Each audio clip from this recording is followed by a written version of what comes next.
Ku siapkan hatiku Tuhan untuk dengar firman-Mu saat ini.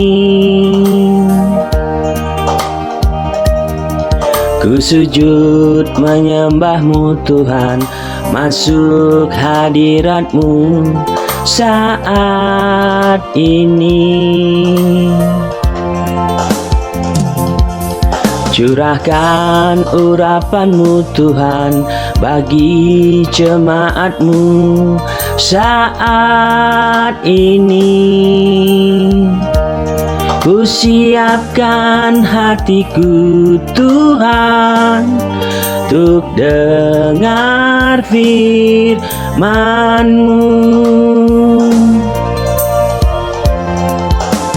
Firman-Mu Tuhan tiada berubah, dahulu, sekarang, selama-lamanya tiada berubah. Firman-Mu Tuhan, penolong hidupku. Ku siapkan hatiku Tuhan untuk dengar firman-Mu.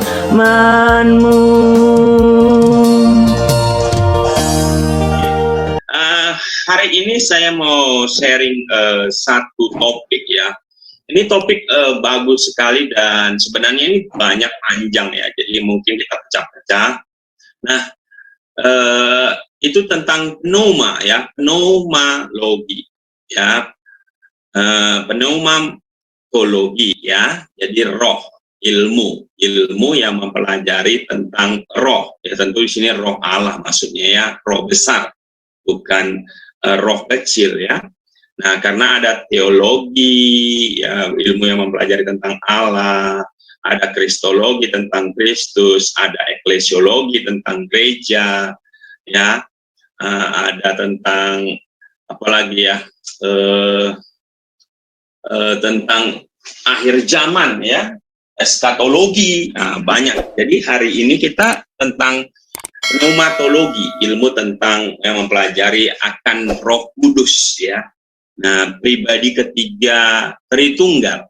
Nah, jadi ini menarik sekali kalau kita pelajari ya. Mau saya share, apakah sudah nampak ya? Sudah Pak. Sudah Pak. Oke ya, saya share ya. Ini kita belajar tentang pneumatologi ya, ilmu yang mempelajari tentang Roh Kudus, pribadi ketiga Allah Tritunggal ya. Nah, pertanyaannya begini ya teman-teman ya. Pertama, apa arti pneumatologi ya?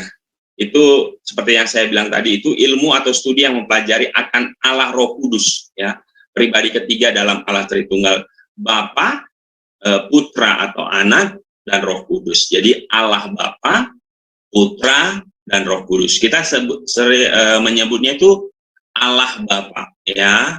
Pada mulanya Allah itu roh ya. Roh, Allah itu roh, Bapa yang kita kenal. Nah, firman-Nya menjadi manusia disebut dengan anak tunggal atau anak Allah. Bukan Allah anak ya, tidak ada Allah anak. Allah Bapa, Allah Anak, Allah Roh, tidak ada begitu.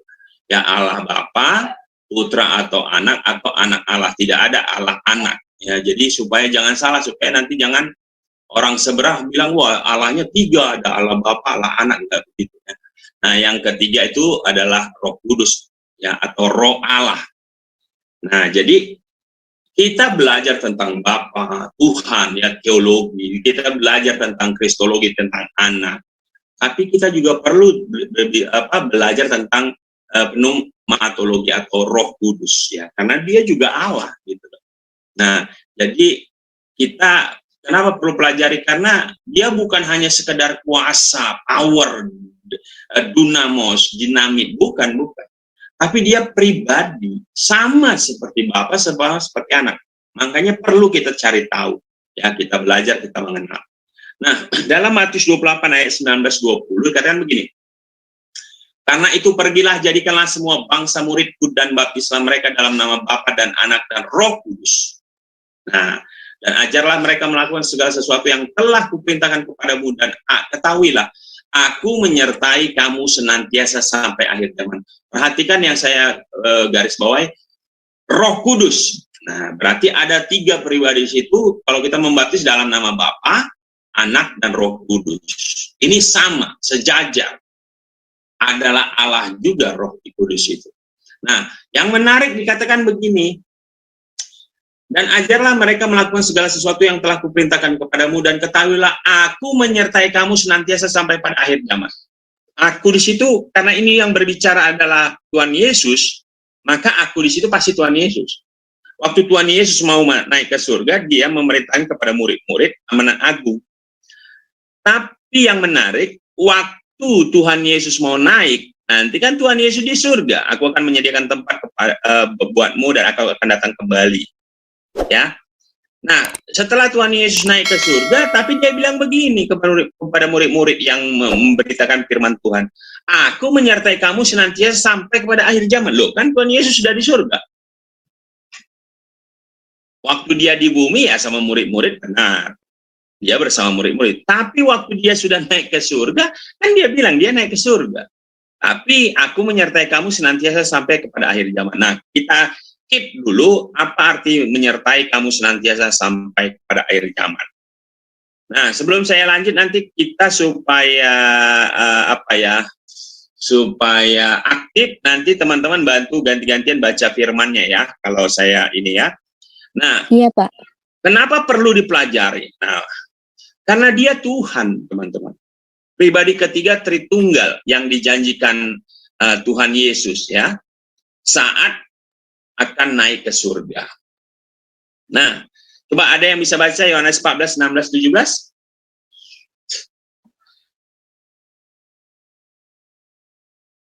Yohanes berapa Pak? Yang di slide udah ya. nampak. Nah, Yohanes 14. Yohanes 14 ayat 16 dan 17. Aku akan meminta kepada Bapa, dan Ia akan memberikan kepadamu seorang penolong yang lain, supaya Ia menyertai kamu selama-lamanya, yaitu Roh kebenaran. Dunia tidak dapat menerima Dia, sebab dunia tidak melihat Dia dan tidak mengenal Dia. Tetapi kamu mengenal Dia, sebab Ia menyertai kamu dan akan diam di dalam kamu. Amin. Nah, menarik ya. Ayat 16 lihat itu. Aku akan meminta kepada Bapa, dan Bapa akan memberikan kepadamu Roh penolong. Lihat, tadi Tuhan Yesus katakan aku akan menyertai kamu selamanya. Di sini dikatakan supaya Ia, nah Ia di sini pasti Roh Kudus. Ya, Roh yang diminta itu penolong tadi. Menyertai kamu selamanya. Nah, tadi Tuhan Yesus bilang aku akan menyertai kamu selamanya. Di sini Roh itu akan menyertai kamu selamanya. Siapa Roh itu? Roh kebenaran. Di sini dikatakan kamu mengenal Dia, sebab Ia menyertai kamu dan akan diam di dalam kamu.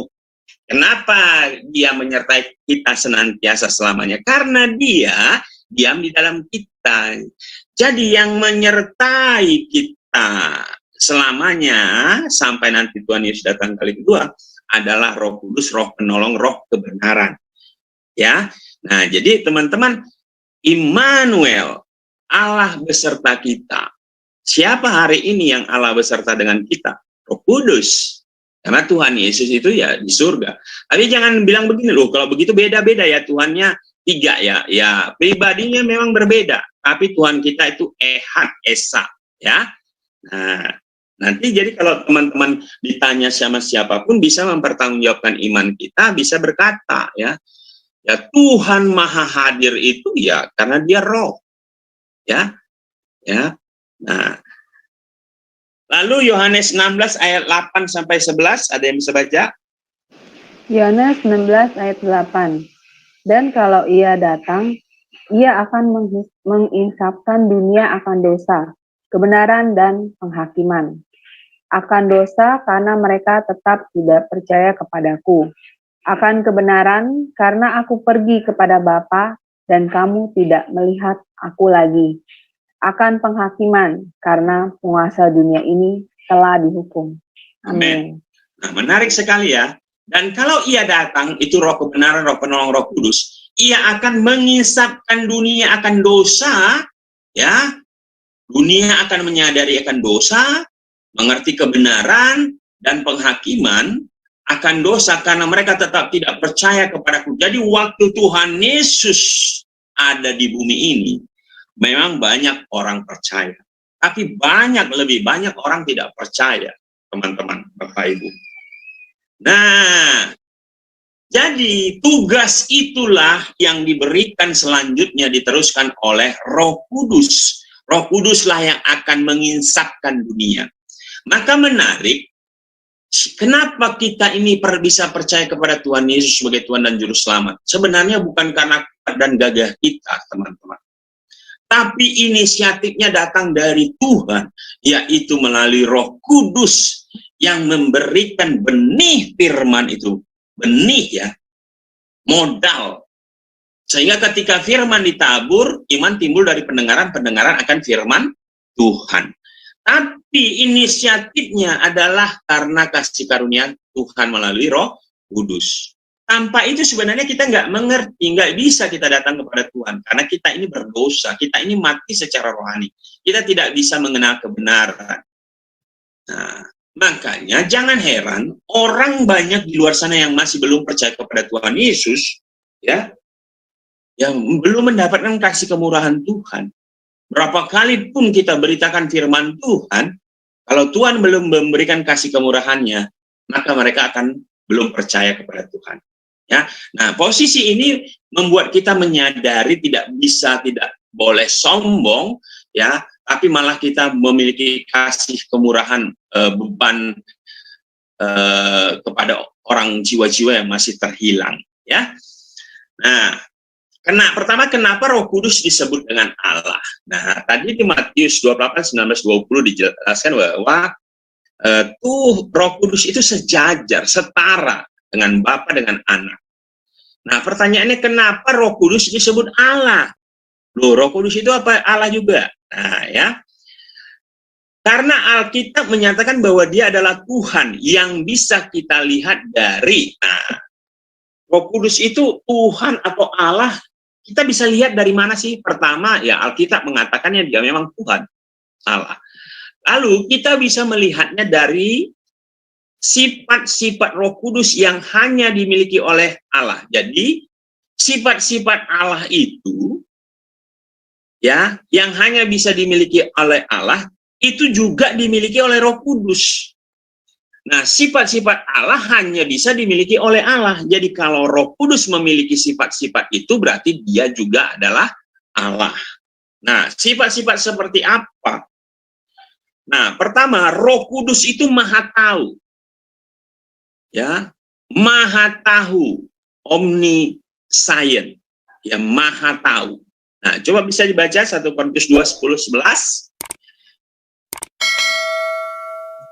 1 Korintus 2 ayat 10 sampai 11. Karena kepada kita Allah telah menyatakannya oleh Roh, sebab Roh menyelidiki segala sesuatu, bahkan hal-hal yang tersembunyi dalam diri Allah. Siapa gerangan di antara manusia yang tahu apa yang terdapat di dalam diri manusia selain Roh manusia sendiri yang ada di dalam dia? Demikian pula lah tidak ada orang yang tahu apa yang terdapat di dalam diri Allah selain Roh Allah. Lihat, teman-teman. Lihat ya, luar biasa kan?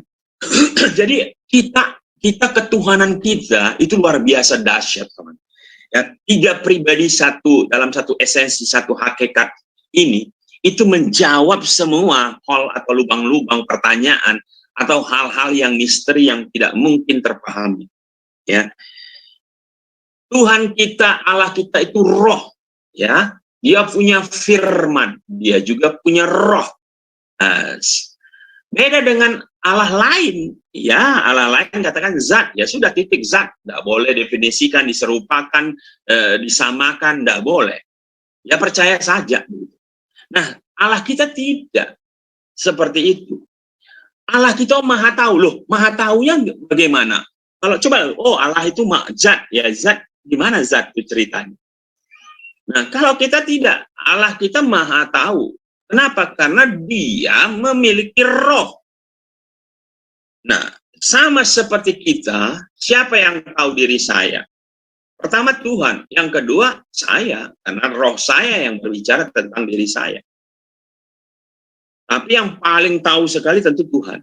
Kadang saya juga nggak tahu siapa diri saya, ada sisi-sisi tertentu saya nggak tahu. Tapi roh Tuhan, tapi Tuhan itu pasti tahu. Nah, siapa yang tahu isi hati Tuhan? Kalau bukan roh Tuhan itu sendiri. Karena roh Tuhan yang menyelidiki hal-hal tersembunyi dalam diri Allah. Bahkan dalam diri Allah yang tersembunyi, Roh Kudus itu bisa tahu. Karena dia maha tahu. Nah, yang namanya maha tahu, segala yang maha, itu hanya dimiliki oleh Tuhan. Dan Roh Kudus memiliki itu. Berarti dia adalah Tuhan itu. Nah, sifat yang selanjutnya yaitu dikatakan Roh Kudus itu maha hadir, omnipresent. Saya nggak bisa hadir di Jakarta pada saat yang sama hadir di Medan, nggak bisa, Bapak. Roh setan iblis juga nggak bisa. Nggak bisa dia ada di Jakarta lalu pada saat sama dia ada di Medan, nggak bisa. Tapi roh Allah, Roh Kudus itu bisa. Nah, dia maha hadir. Mazmur 139 ayat 7. Bisa baca? Mazmur 139 ayat 7. Kemana aku dapat pergi menjauhi rohmu? Kemana aku dapat lari dari hadapanmu? Ya, pemazmur berkata begini, kemana aku dapat pergi menjauhi rohmu? Rohmu itu besar, roh Tuhan. Ya, kemana saja di dunia orang mati, ya, di dunia ini, di angkasa, di surga, dimanapun, roh Tuhan itu ada. Karena dia maha hadir. Yang namanya maha hadir hanya Tuhan. Tapi Roh Kudus juga maha hadir. Berarti dia Tuhan, teman-teman. Wow, luar biasa ya. Itu kenapa dia omnipresent, dia menyertai kita senantiasa sampai selama-lamanya. Bayangkan, di dalam diri saya Roh Kudus ada. Di dalam diri Mas Fajar ada. Ya. Semua di dalam diri kita ini ada Roh Kudus. Dia maha hadir. Ya. Nah, ada yang mengatakan gini, Roh Kudus itu ada di mana-mana. Ya, boleh juga, tapi itu kalau saya menurut saya kurang tepat ya. Kalau hadir di mana-mana, terkesan banyak. Tapi dia maha hadir. Kenapa dia maha hadir? Kalau maha hadir, dia tidak berada di dalam dimensi ruang dan waktu karena dia memenuhi segalanya. Kita ada di dalam dia. Nah, kalau kita ada di dalam dia, ya dia omnipresent. Nah, kalau dia ada di mana-mana, kesannya dia ada di dalam dimensi ruang dan waktu. Di dalam saya ada, di dalam diri Mas Fajar ada, gitu. Terkesan banyak, gitu ya.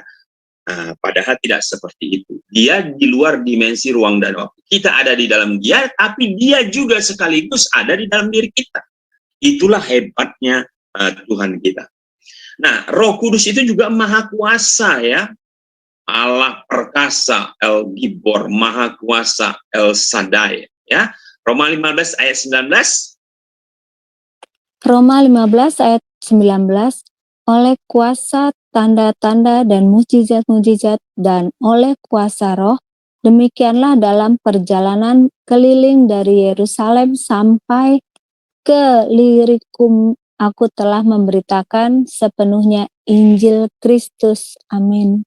Ya, jadi Roh Kudus itu maha kuasa. Bahkan nanti di dalam kisah Rasul 1 ayat 8, engkau akan menerima kuasa ketika Roh Kudus turun atasmu. Dunamos, dinamit, power, ledakan. Ya. Jadi yang maha kuasa itu hanya Tuhan. Tapi Roh Kudus juga dia pribadi yang maha kuasa. Nah, itu kenapa pribadi ini Roh Kudus disebut Tuhan atau Allah, ya. Nah, nanti menarik itu teman-teman. Saya jujur, saya bangga punya Tuhan, ya. Tuhan seperti Tuhan yang kita kenal, Tuhan Allah Tritunggal ya. Karena saya itu punya punya keberanian gitu ya. Kenapa punya keberanian? Karena roh yang ada dalam diri saya lebih besar daripada roh yang ada di dunia ini. Roh yang ada dalam diri saya itu Roh Kudus, itu punya power maha kuasa. Maka saya percaya orang Kristen yang benar-benar sungguh-sungguh sejati, yang tidak buka celah, itu nggak bisa kesurupan, diserang setan iblis, nggak bisa. Kalau Tuhan tidak izinkan, nggak bisa. Ya, jadi sebagai anak-anak Tuhan sebenarnya kita jangan ragu ya. Pak malah takut sama hantu. Waduh, kita yang punya rumah, kita malah takut sama hantu, hantunya jadi tuan atas rumah kita masuk ke rumah malah permisi. Nah, itu terbalik ya. Kita punya Roh Kudus ya. Nah, Kejadian 1 ayat 2 saya baca saja. Bumi belum berbentuk dan kosong, gelap gulita menutupi samudera raya, dan Roh Allah melayang-layang di atas permukaan air. Wow. Jadi waktu penciptaan Roh Allah juga ada ya, dia berkuasa ya.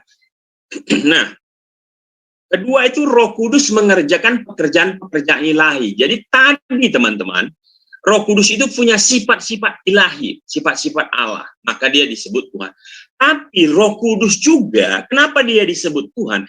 Karena dia juga mengerjakan pekerjaan-pekerjaan yang dilakukan oleh Allah atau Bapa itu.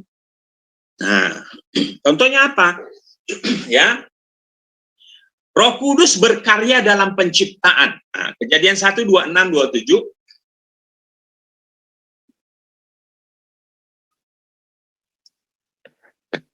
Kejadian 1 ayat 26 sampai 27.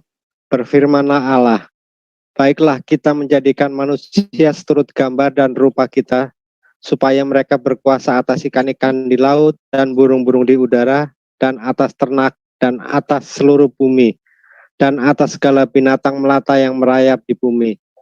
Maka Allah menciptakan manusia itu menurut gambarnya, menurut gambar Allah diciptakannya dia. Laki-laki dan perempuan diciptakannya mereka. Amin. Oke. Di ayat ini di mana kira-kira Roh Kudus berperan mengerjakan pekerjaan-pekerjaan ilahi? Di kata mana ya? Berfirmanlah Allah ya Pak. Ya, berfirman Allah itu kan umum. Berfirman Allah itu umum. Yang kata yang mana?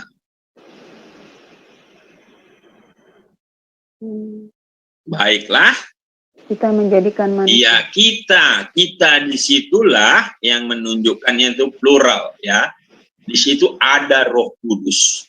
Karena ayat 1 itu kan di situ ada ya, pada mulanya gitu ya, di situ ada Allah, ada firman, ada Roh Kudus. Maka di ayat 26 baiklah kita. Nah, ya. Jadi Roh Kudus berperan juga di dalam penciptaan manusia. Ya, Roh Kudus ada, teman-teman. Ya. Nah, selanjutnya ayat 33 ayat 4, Roh Allah telah membuat aku, dan napas yang maha kuasa membuat aku hidup. Nah, itu di dalam Ayub. Roh Allah telah membuat aku. Jadi Roh Kudus itu dalam perjanjian lama ya teman-teman, Roh Kudus itu disebut Roh Allah. Ya. Nah, Roh Kudus itu disebut nanti setelah pencurahan Roh Kudus, setelah Tuhan Yesus naik, dia turun, disebut di situ Roh Kudus. Ya. Nah, yang selanjutnya, Roh Kudus berkarya dalam pengilhaman kitab suci. Kalau tadi penciptaan, ini pengilhaman kitab suci atau disebut dengan inspiration. Ya, inspiration. Nah, kalau kita bicara kemarin udah pernah itu revelation, inspiration, and illumination. Pewahyuan, pengilhaman, dan pencerahan. Ya. 2 Petrus 1 ayat 21, ada yang bisa baca? 2 Petrus 1 ayat 21. Sebab tidak pernah nubuat dihasilkan oleh kehendak manusia, tetapi oleh dorongan Roh Kudus orang-orang berbicara atas nama Allah. Amin. Jadi nabi-nabi, rasul bernubuat itu karena dorongan Roh Kudus, Tuhan. Jadi bukan kehendak manusia. Kalau kehendak manusia namanya lu buat. Nah, ya, lu yang buat. Nah, tapi kalau atas kehendak Tuhan itu namanya nubuat. Ya. Jadi nubuat itu enggak atas kehendak manusia, teman-teman. Atas kehendak Allah, ya, melalui Roh Kudus. Nah, yang ketiga, Roh Kudus berkarya dalam kelahiran baru seseorang. Nah, jadi menarik ini, ya. Kenapa di dalam penginjilan, kita sebelum menginjil, bersaksi, itu kita berdoa, meminta kasih kemurahan Tuhan melalui Roh Kudus menyertai kita dalam penginjilan, supaya siapa orang yang kita injili mendapatkan kasih kemurahan Tuhan melalui Roh Kudus, sehingga dia bisa lahir baru, teman. Ya, jadi kita nggak bisa membuat orang Kristen. Jadi kata kristenisasi itu saya nggak percaya. Karena tidak ada satu orang pun yang bisa membuat orang menjadi Kristen pengikut Kristus kalau bukan Tuhan sendiri. Ya, jadi saya nggak percaya itu. Oh, saya masuk Kristen. Kenapa? Ya karena Tuhannya itu Tuhan yang benar. Oh, karena saya merasakan kalau beribadah di gereja itu nikmat, nyaman. Oh, saya masuk Kristen. Oh, saya masuk Kristen karena ini. Saya nggak percaya itu, teman-teman. Ya, kekristenan sejati bukan karena begitu. Ya, kalau bukan karena Tuhan yang memilih kita, yang memberikan kasih kemurahannya, kita ini tidak bisa menjadi pengikut Kristus. Ya, jadi menjadi pengikut Kristus itu bukan karena saya merasakan damai, saya merasakan itu, tidak seperti itu. Itu kekristenan sementara itu. Ya, kan ada ya, apalagi artis-artis itu ya. Oh, kenapa kamu ikut jadi agama ini? Karena saya mendengarkan waktu dia menjalankan agamanya sahdu. Rasa saya itu, hati saya damai gitu. Aduh, itu perasaan ya, perasaan orang gitu. Ya, kita percaya kepada Tuhan itu bukan bicara perasaan ya. Nah, Yohanes 3 ayat 5 sampai 6, ada yang bisa baca? Yohanes 3 ayat 5 dan 6. Jawab Yesus, "Aku berkata kepadamu, sesungguhnya jika seorang tidak dilahirkan dari air dan roh, ia tidak dapat masuk ke dalam kerajaan Allah. Apa yang dilahirkan dari daging adalah daging, dan apa yang dilahirkan dari roh adalah roh." Amin. Amin. Jadi begini teman-teman, ya.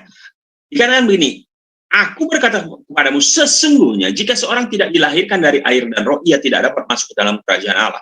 Artinya masuk ke dalam kerajaan Allah harus dilahirkan dari roh, ya, air dan roh. Rohnya di sini roh besar. Teman-teman, semua manusia sudah jatuh dalam dosa dan kehilangan kemuliaan Allah. Upah dosa mati, maut. Nah, pada hakikatnya kita yang terlahir ini sudah berdosa. Ya, nah pasti mati. Pertama nanti mati secara fisik, terpisahnya roh dari jasad ini. Tapi juga kita sebenarnya sudah mati rohani. Mati rohani itu artinya apa? Terpisah. Manusia roh kita ini terpisah dengan Bapa Tuhan Allah sumber kehidupan. Jadi kecenderungan hati kita ini sebenarnya berbuat dosa yang nggak benar. Nah, kita itu nggak mungkin masuk ke dalam kerajaan sorga. Kenapa? Karena apa yang dilahirkan dari daging adalah daging, dan apa yang dilahirkan dari roh adalah roh. Kita yang terlahir ini manusia daging, teman-teman.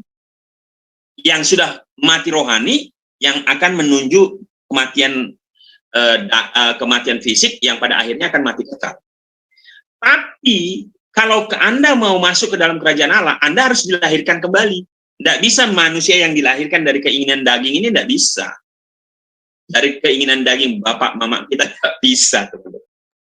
Kita harus dilahirkan kembali menjadi manusia baru, manusia roh. Ya, itu yang bisa masuk ke dalam kerajaan Allah. Maka perlu dilahirkan kembali. Karena apa yang dilahirkan dari daging adalah daging, nggak bisa masuk ke dalam kerajaan Allah.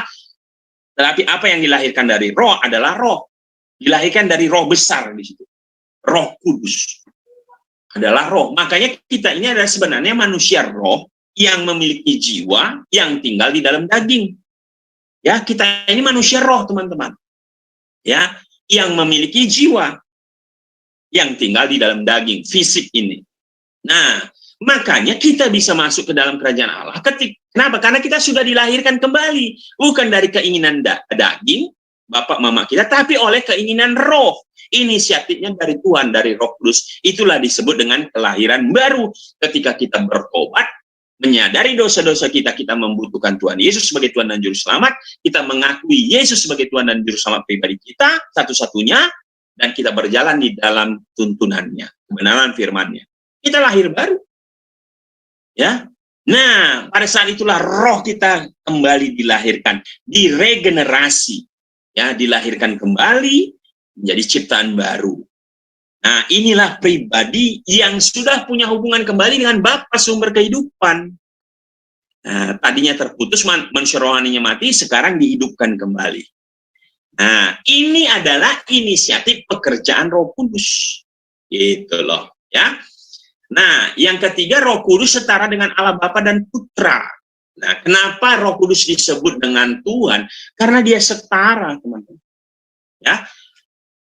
Ya, setaranya bagaimana? Ya, dusta terhadap Roh Kudus adalah dusta terhadap Allah. Oh, kok begitu? Ya, karena Roh Kudus setara. Kalau kita mendukakan Roh Kudus, mendustai Roh Kudus, ya kita mendustai Bapa dan Putra. Ya, Kisah Para Rasul 5 ayat 3 dan 4.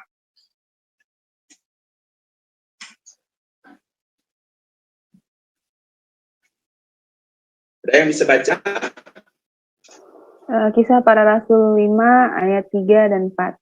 Tetapi Petrus berkata, Ananias, mengapa hatimu dikuasai iblis, sehingga engkau mendustai Roh Kudus dan menahan sebagian dari hasil penjualan tanah itu?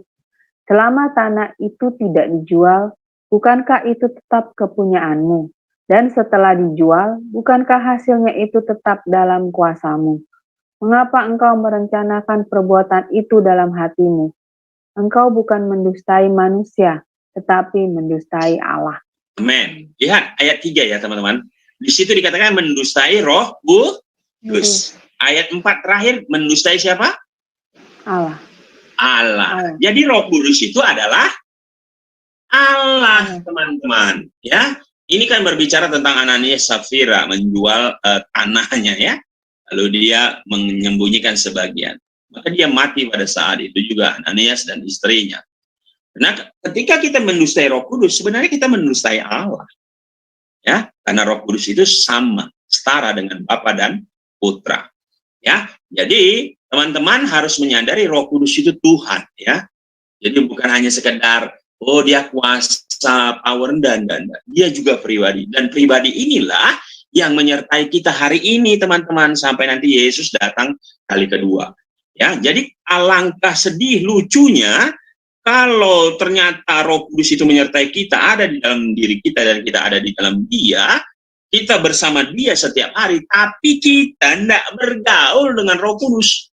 Nah, ini tanda tanya besar, ya. Nah, kedua, nama Roh Kudus disetarakan dengan nama Bapa dan Anak, ya, Matius 28 ayat 19. Karena itu pergilah, jadikanlah semua bangsa muridku dan baptislah mereka dalam nama Bapa dan Anak dan Roh Kudus. Ya, setara, ya. 2 Korintus 13 ayat 13. Kasih karunia Tuhan Yesus Kristus dan kasih Allah dan persekutuan Roh Kudus menyertai kamu sekalian. Jadi Allah di situ, ya, kasih karunia Tuhan Yesus Kristus, ini adalah Putra, dan kasih Allah itu adalah Bapa, dan persekutuan Roh Kudus menyertai kamu sekalian. Jadi teman-teman, Roh Kudus itu setara dengan Allah dan Bapa. Jadi Roh Kudus itu setara, ya. Nah, lalu kepribadian Roh Kudus, ya. Kalau Roh Kudus itu pribadi yang berbeda ternyata dari Bapa, Putra, dan Roh Kudus. Ciri-ciri atau sifat dari pribadi itu apa sih? Kalau memang Bapa itu pribadi, Putra itu pribadi. Apakah Roh Kudus ini pribadi punya sifat-sifat juga yang menunjukkan dia sebagai pribadi? Oh iya, teman-teman. Jadi Roh Kudus ini punya intelektual, pengetahuan.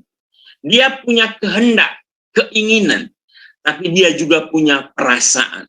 Nah, sama seperti kita, saya juga pribadi manusia ini punya intelektual pengetahuan, punya kehendak, keinginan, tapi saya juga punya perasaan. Aduh, perasaan, sakit hatiku. Itu perasaan ya.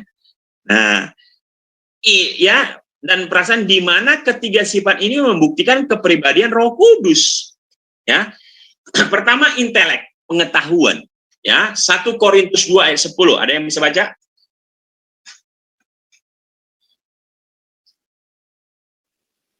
1 Korintus 2 ayat 10. Karena kepada kita Allah telah menyatakannya oleh Roh. Sebab Roh menyelidiki segala sesuatu, bahkan hal-hal yang tersembunyi dalam diri Allah. Amin. Luar biasa. Allah, ya, Roh menyelidiki segala sesuatu. Jadi dia menyelidiki ini suatu kata kerja. Ya. Nah, untuk menyelidiki perlu pengetahuan, ya. Nah, intelektual. Jadi Roh Kudus itu punya intelektual. Efesus 1 ayat 17, dan meminta kepada Tuhan kita Yesus Kristus, yaitu Bapa yang mulia itu, supaya ia memberikan kepadamu roh hikmat dan wahyu untuk mengenal dia dengan benar. Jadi untuk mengenal Tuhan dengan benar, ya, kemarin kita juga sudah belajar tentang pengenalan akan Tuhan. Untuk mengenal Tuhan itu perlu roh hikmat, teman-teman.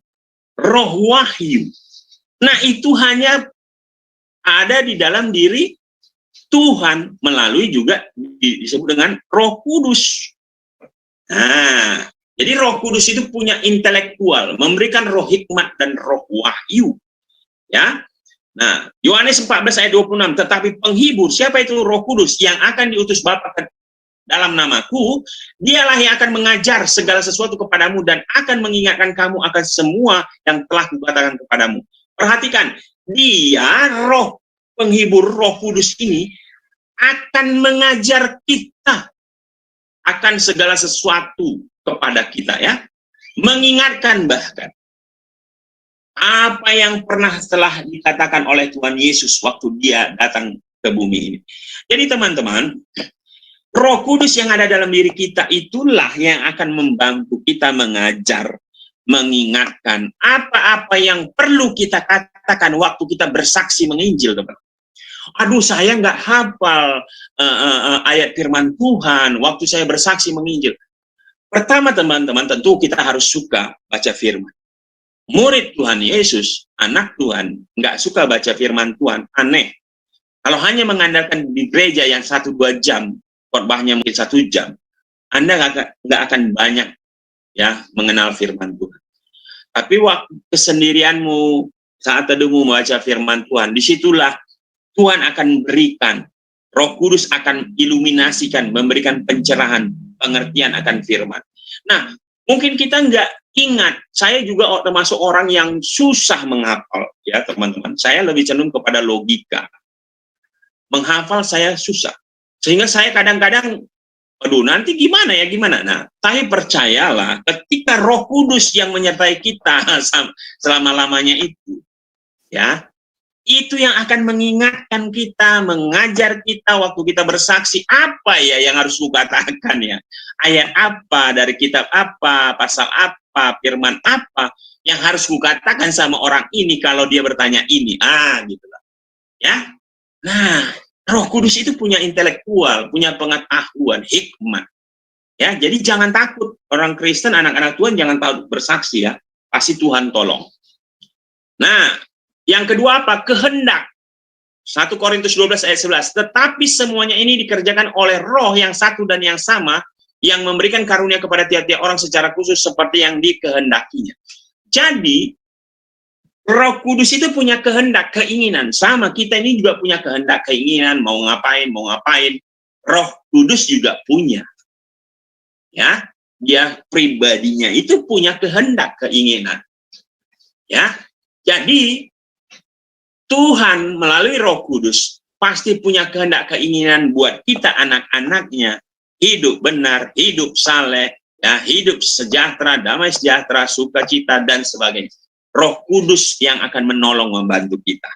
Bahkan dia berkehendak juga untuk menghibur kita ketika kita dalam kesesakan. Ya. Nah, ketiga, dia juga punya perasaan, teman-teman. Ya, perasaan. rasa ya hati ini gitu loh ya. Efesus 4 ayat 30, ada yang bisa baca? Efesus 4 ayat 30. Dan janganlah kamu mendugakan Roh Kudus Allah yang telah memeteraikan kamu menjelang hari penyelamatan. Lanjut Ibu, Roma. Roma 15 ayat 30. Tetapi demi Kristus Tuhan kita dan demi kasih Roh, aku menasihatkan kamu saudara-saudara untuk bergumul bersama-sama dengan aku dalam doa kepada Allah untuk aku. Iya. Jadi ya teman-teman, Bapak Ibu ya, jadi Roh Kudus itu punya perasaan. Dia bisa didukakan. Ya. Janganlah kamu mendukakan Roh Allah yang telah memeteraikan kamu menjelang hari penyelamatan. Jadi Roh Kudus itu bisa didukakan, bisa dikecewakan. Contohnya apa? Ya waktu kita berbuat dosa, kita tidak mendengar apa yang Dia ingatkan, ya kita tidak melakukan apa yang Tuhan firmankan. Ya ini bisa mendudukan Roh Kudus karena Dia ada dalam diri kita. Dia Roh penolong kita. Tapi kalau kita nggak mau dengar, nggak taat, ya Dia berduka, ya. Nah, lalu pekerjaan Roh Kudus apa sih? Nah, pekerjaan Roh Kudus ada dua ya. Kategorinya sebelum kenaikan Tuhan Yesus dan setelah kenaikan Tuhan Yesus. Ya. Nah, tolong konfirmasi dulu teman-teman, terlalu ribut nggak ya? Soalnya di sini hujan deras. Enggak, Pak. Enggak, Pak. Oke. Enggak aman. Takutnya mudah-mudahan doa kita nggak mati lampu ya. Oke. Amin. Pekerjaan Roh Kudus sebelum kenaikan Tuhan Yesus ya. Saya cepat aja. Pertama, Roh Kudus hadir pada penciptaan.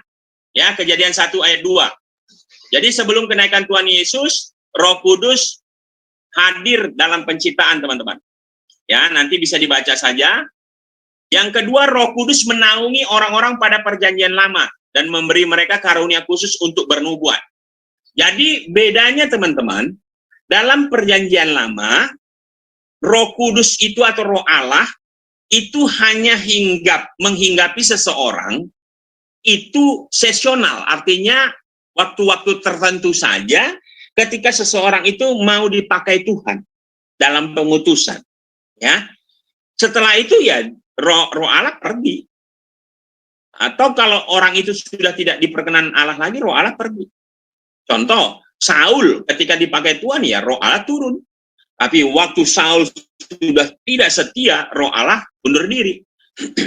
Lalu seperti Simson, Najir Tuhan, ketika dipakai Tuhan, ya Roh Allah ada. Tapi ketika Simson tidak mendengar, ya bahkan melanggar apa yang Tuhan ini, Roh Allah undur. Ya, sampai Simson ditangkap, matanya dicungkil. Tapi kasih kemurahan Tuhan, dia berdoa pada hari-hari terakhir menjelang kematiannya, dia meminta sekali lagi, Roh Tuhan turun, sehingga dia punya kekuatan. Nah, itu bedanya dengan setelah Roh Kudus hadir ketika Yesus naik. Nah, ketika Yesus naik, Roh Kudus dikirim, dan kita menerima Roh Kudus itu permanen. Ya, Bapak Ibu, teman-teman. Dia nggak keluar masuk seperti teh celup. Ya, ketika kita berbuat dosa, dia keluar. Nanti ketika kita hidup suci lagi, dia masuk. Enggak begitu. Kalau perjanjian lama begitu, perjanjian baru enggak. Perjanjian baru itu setelah Tuhan Yesus naik, dia permanen. Artinya apa? Dia tetap ada di dalam hati kita. Nah, kecuali, ya, exception, kecuali kita murtad. Nah, kalau murtad, ya dia nggak tinggal. Kalau kita nggak percaya lagi, ya ngapain dia di sini?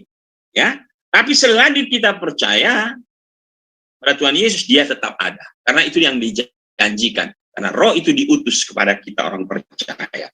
Nah, cuman masalahnya ketika kita berbuat dosa, Roh Kudus tetap ada, ya kita tidak dituntun dipenuhi oleh Roh Kudus, itu bedanya. Roh Kudusnya ada, tapi kita tidak dituntun dan dipenuhi. Nanti itu beda lagi pengajarannya. Ya. Nah, Yesaya 61 ayat 1, Roh Allah, Roh Tuhan Allah ada padaku. Oleh karena Tuhan telah mengurapi aku. Ia telah mengutus aku untuk menyampaikan kabar baik kepada orang-orang sengsara dan merawat orang-orang yang remuk hati, untuk memberitakan pembebasan kepada orang-orang tawanan dan kepada orang-orang terkurung kelepasan dari penjara. Lihat, Yesaya dipakai Tuhan dan Roh Allah ada pada dirinya. Nah, jadi seperti Daud, waktu diurapi Tuhan, suruh Samuel urapi, roh Allah turun atas dia. Nah, begitu ya. Nah, yang ketiga, Roh Kudus menggerakkan hati dan pikiran orang untuk menulis firman Tuhan, yaitu Alkitab. Nah, jadi kalau ada yang mengatakan, oh kita orang Kristen itu karangan Paulus itu, tulisan manusia. Iya memang benar tulisan manusia, siapa bilang enggak. Tapi apa isi firman Tuhan itu inisiatifnya adalah Roh Kudus yang menggerakkan hati dan pikiran orang untuk menulis firman Tuhan itu. 2 Petrus 1:21, sebab tidak pernah nubuat dihasilkan oleh kehendak manusia, tetapi oleh dorongan Roh Kudus, orang-orang berbicara atas nama Allah. 2 Timotius 3:16, segala tulisan, segala tulisan yang diilhamkan Allah, diinspirasi, inspiration, memang bermanfaat untuk mengajar, untuk menyatakan kesalahan, untuk memperbaiki kelakuan, dan untuk mendidik orang dalam kebenaran. Jadi teman-teman, ada nabi yang menerima wahyu, revelation, tapi dia tidak menulis kitab. Ada nabi yang menerima wahyu dan dia menerima ilham, inspirasi, menulis kitab. Contohnya apa? Musa. Dia menerima wahyu, dia juga menerima inspirasi atau ilham. Dia menulis kitab. Sama Rasul Paulus, ya, dia menerima wahyu dan dia menerima ilham, inspirasi. Dia menulis surat. Ya, jadi jelas firman Tuhan itu bukan karangan manusia. Ya. Itu karena Roh Kudus yang menggerakkan hati dan pikiran orang-orang yang dipakai Tuhan. Nah, keempat, Roh Kudus menguasai orang-orang berperang untuk berperang dan membebaskan umat Allah dari penindasan. Hakim-Hakim 3 ayat 10a. Roh Tuhan menghinggapi dia dan ia menghakimi orang Israel.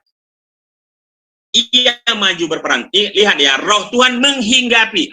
Kalau perjanjian lama begitu, menghinggapi. Ya, nemplok lah bahasa ininya. Sementara gitu ya. Hakim-Hakim 6 ayat 34. Pada waktu itu Roh Tuhan menguasai Gideon. Menguasai. Nanti sementara gitu ya. Ditiupnya lah sangkakala dan orang-orang Abiezer dikerahkan untuk mengikuti dia. Ya, jadi dia menguasai orang. Ya, saat-saat tertentu. Ya. Nah, 5, Roh Kudus menaungi Maria untuk melahirkan anak tunggal Allah. Lukas 1:35. Jawab malaikat itu kepadanya, Roh Kudus akan turun atasmu dan kuasa Allah yang Maha Tinggi akan menaungi engkau, sebab itu anak yang akan kau lahirkan itu akan disebut kudus, anak Allah. Teman-teman coba percaya, Yesus Kristus yang dilahirkan itu ciptaan atau pencipta? Pencipta, Pak. Ya, pencipta, bukan ciptaan ya. Jadi, Iya, bukan. Roh Kudus menaungi, menguasai. Ya. Roh Kudus adalah Tuhan, firman Tuhan, ya Tuhan, Yesus itu Tuhan. Nah, Roh Kudus yang Tuhan itu menaungi. Ya, menaungi Maria sehingga benih ilahi itu ada di dalam rahim Maria. Sehingga nanti lahir. Jadi bukan Roh Kudus menciptakan benih, enggak. Itu harus dipahami ya. Jadi kalau ada yang bertanya, mendebat, oh Yesus itu ciptaan, Roh Kudus menciptakan dia. Oh, kalau mereka bilang gini, oh Jibril menciptakan dia, enggak pernah Jibril malaikat masa menciptakan Tuhan, enggak benar. Roh Kudus menaungi, ya menaungi Maria, bukan menciptakan, enggak, ya. Nah, Roh Kudus hadir pada baptisan Yesus ketika Yesus keluar dari air, Yohanes 1:32. Dan Yohanes memberi kesaksian katanya, aku telah melihat Roh turun dari langit seperti merpati dan tinggal di atasnya. Matius 3:16. Jawab malaikat itu kepadanya, Roh Kudus akan turun atasmu dan kuasa Allah yang Maha Tinggi akan menaungi engkau. Sebab itu anak yang akan kau lahirkan itu akan disebut kudus, anak Allah. Ya, jadi Roh Kudus hadir pada baptisan Yesus ketika Yesus keluar dari air. ya, nampak seperti burung merpati. Nah, itu pekerjaan-pekerjaan Roh Kudus sebelum Tuhan Yesus naik, ya. Nah, yang kedua, yang terakhir, pekerjaan Roh Kudus setelah kenaikan Tuhan Yesus. Nah, itu hari-hari ini, ya teman-teman. Apa sih pekerjaan Roh Kudus setelah Tuhan Yesus naik? Hari-hari ini yang menyertai kita. Nah, perhatikan teman-teman ya. Kalau kita paham ini dahsyat luar biasa. Karena inilah yang hari ini dikerjakan oleh Roh Kudus yang ada dalam diri kita. Nah, ya, kita harus ketahui teman-teman, supaya ini menjadi power, kekuatan. Kita menyadari bahwa kita memiliki kekuatan bersama dengan Roh Kudus. Nah, pertama, Roh Kudus turun atas murid-murid dan memberi kuasa untuk memberitakan Injil. Kisah Para Rasul 2 ayat 4, maka penuhlah mereka dengan Roh Kudus, lalu mereka mulai berkata-kata dalam bahasa-bahasa lain, seperti yang diberikan oleh Roh itu kepada mereka untuk mengatakannya. Jadi teman-teman, waktu Tuhan Yesus masih bersama-sama dengan murid-murid, Roh Kudus belum turun atas mereka, karena Tuhan Yesus belum naik. Ya. Nah, kapan Roh Kudus memenuhi murid-murid? Pada saat di Kisah Para Rasul 2 ayat 4 ini, Roh Kudus memenuhi mereka. Itulah pertama kali murid-murid dipenuhi menerima Roh Kudus. Ya. Kisah 1 ayat 8. Nah, ini yang namanya dunamos. Tetapi kamu akan menerima kuasa kalau Roh Kudus turun ke atas kamu, dan kamu akan menjadi saksiku di Yerusalem dan di seluruh Yudea dan Samaria dan sampai ke ujung-ujung bumi. Jadi teman-teman sadar ya bahwa waktu kita percaya pertama kali kepada Tuhan Yesus, Roh Kudusnya diberikan kepada kita dan ada tinggal dalam diri. Ingat, tetapi kamu akan menerima kuasa kalau Roh Kudus turun atasmu. Roh Kudus sudah turun atas kita loh. Ada mendiami kita. Maka kita sebenarnya memiliki otoritas, kuasa, power. Ya, dunamos, dinamit. Jadi jangan ada lagi yang minder, takut sama hantu gitu ya. Ke kamar mandi rumah sendiri pun takut gitu ya. Nah, Kisah Para Rasul 2 ayat 8, bagaimana mungkin kita masing-masing mendengar mereka berkata-kata dalam bahasa kita sendiri, yaitu bahasa yang kita pakai di negeri asal kita. Nah, dan di sini mereka dipenuhi Roh Kudus dan mereka berbahasa lidah ya. Glosolalia, berbahasa lidah. Tapi di sini bahasa yang dimengerti oleh mereka.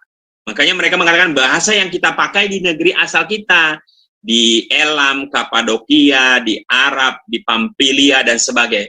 Murid-murid tidak mengerti bahasa ini, tapi mereka orang-orang Yahudi, saleh-saleh Yahudi yang datang ke Yerusalem mendengar ini, mereka mengerti karena murid-murid ini dalam bahasa mereka itu memperkatakan perkara-perkara yang dasar, yang besar yang dilakukan Tuhan. Nah, inilah bahasa glosolalia yang berguna untuk menginjil, ya teman-teman ya. Jadi, kalau saya menginjil ke Kalimantan, saya pakai bahasa Indonesia. Lalu pada saat itu KKR mungkin banyak saudara-saudara kita orang Dayak yang nggak pakai bahasa Indonesia. Nah, pada saat itu saya dipenuhi oleh Roh Kudus, lalu berkata-kata dengan bahasa yang lain, yang saya nggak ngerti. Tapi saudara-saudara orang Dayak ngerti bahasa itu. Isinya memuliakan, menceritakan tentang perbuatan-perbuatan ajaib yang dilakukan oleh Tuhan. Maka mereka percaya. Ah, itulah dia. Ya. Nah, yang kedua, Roh Kudus mengisapkan orang akan dosa, khususnya dosa menolak percaya dan menerima Tuhan Yesus sebagai Tuhan dan Juru Selamat. Yohanes 16:8-9. Dan kalau ia datang, ia akan mengisapkan dunia akan dosa, kebenaran dan penghakiman. Akan dosa karena mereka tetap tidak percaya kepadaku. Ini yang sudah kita baca tadi ya. Hanya Roh Kudus yang bisa mengisapkan manusia. Hanya Roh Kudus yang bisa membuat orang bisa berkata Yesus adalah Tuhan dan Juru Selamat. Keinginan pribadi tidak bisa. Ya. Keinginan pribadi nggak bisa. Roh Kudus. Makanya tidak mungkin Roh Kudus menghujat dirinya sendiri gitu loh ya. Nah, masa Roh Kudus menghujat dirinya sendiri? Nggak mungkin ya. Nah, Roh Kudus melahirkan seseorang ke dalam keluarga Allah melalui kelahiran baru. Ini sudah kita bahas ya. Yohanes 3 ayat 3, Yohanes 3 ayat 5. Yang 3 saja saya baca. Yesus menjawab katanya, aku berkata kepadamu sesungguhnya jika seorang tidak dilahirkan kembali, ia tidak dapat melihat kerajaan Allah. Puji Tuhan, kita semua yang ada di sini sudah lahir baru. Ya, dan kita menjadi keluarga Allah. Menjadi keluarga Allah hanya bisa melalui kelahiran baru. Ya, ingat, yang dilahirkan dari daging adalah daging, yang dilahirkan dari roh adalah roh. Keluarga Allah itu keluarga roh. Ya. Nah, 4, Roh Kudus diam di dalam hati orang percaya sejati. Ia senantiasa ada di dalamnya. Perhatikan kata, ia senantiasa ada di dalamnya. Ingat ya teman-teman ya. Jadi dia nggak keluar masuk teman-teman. Dia mendiami diri kita. Khusus orang percaya sejati ya.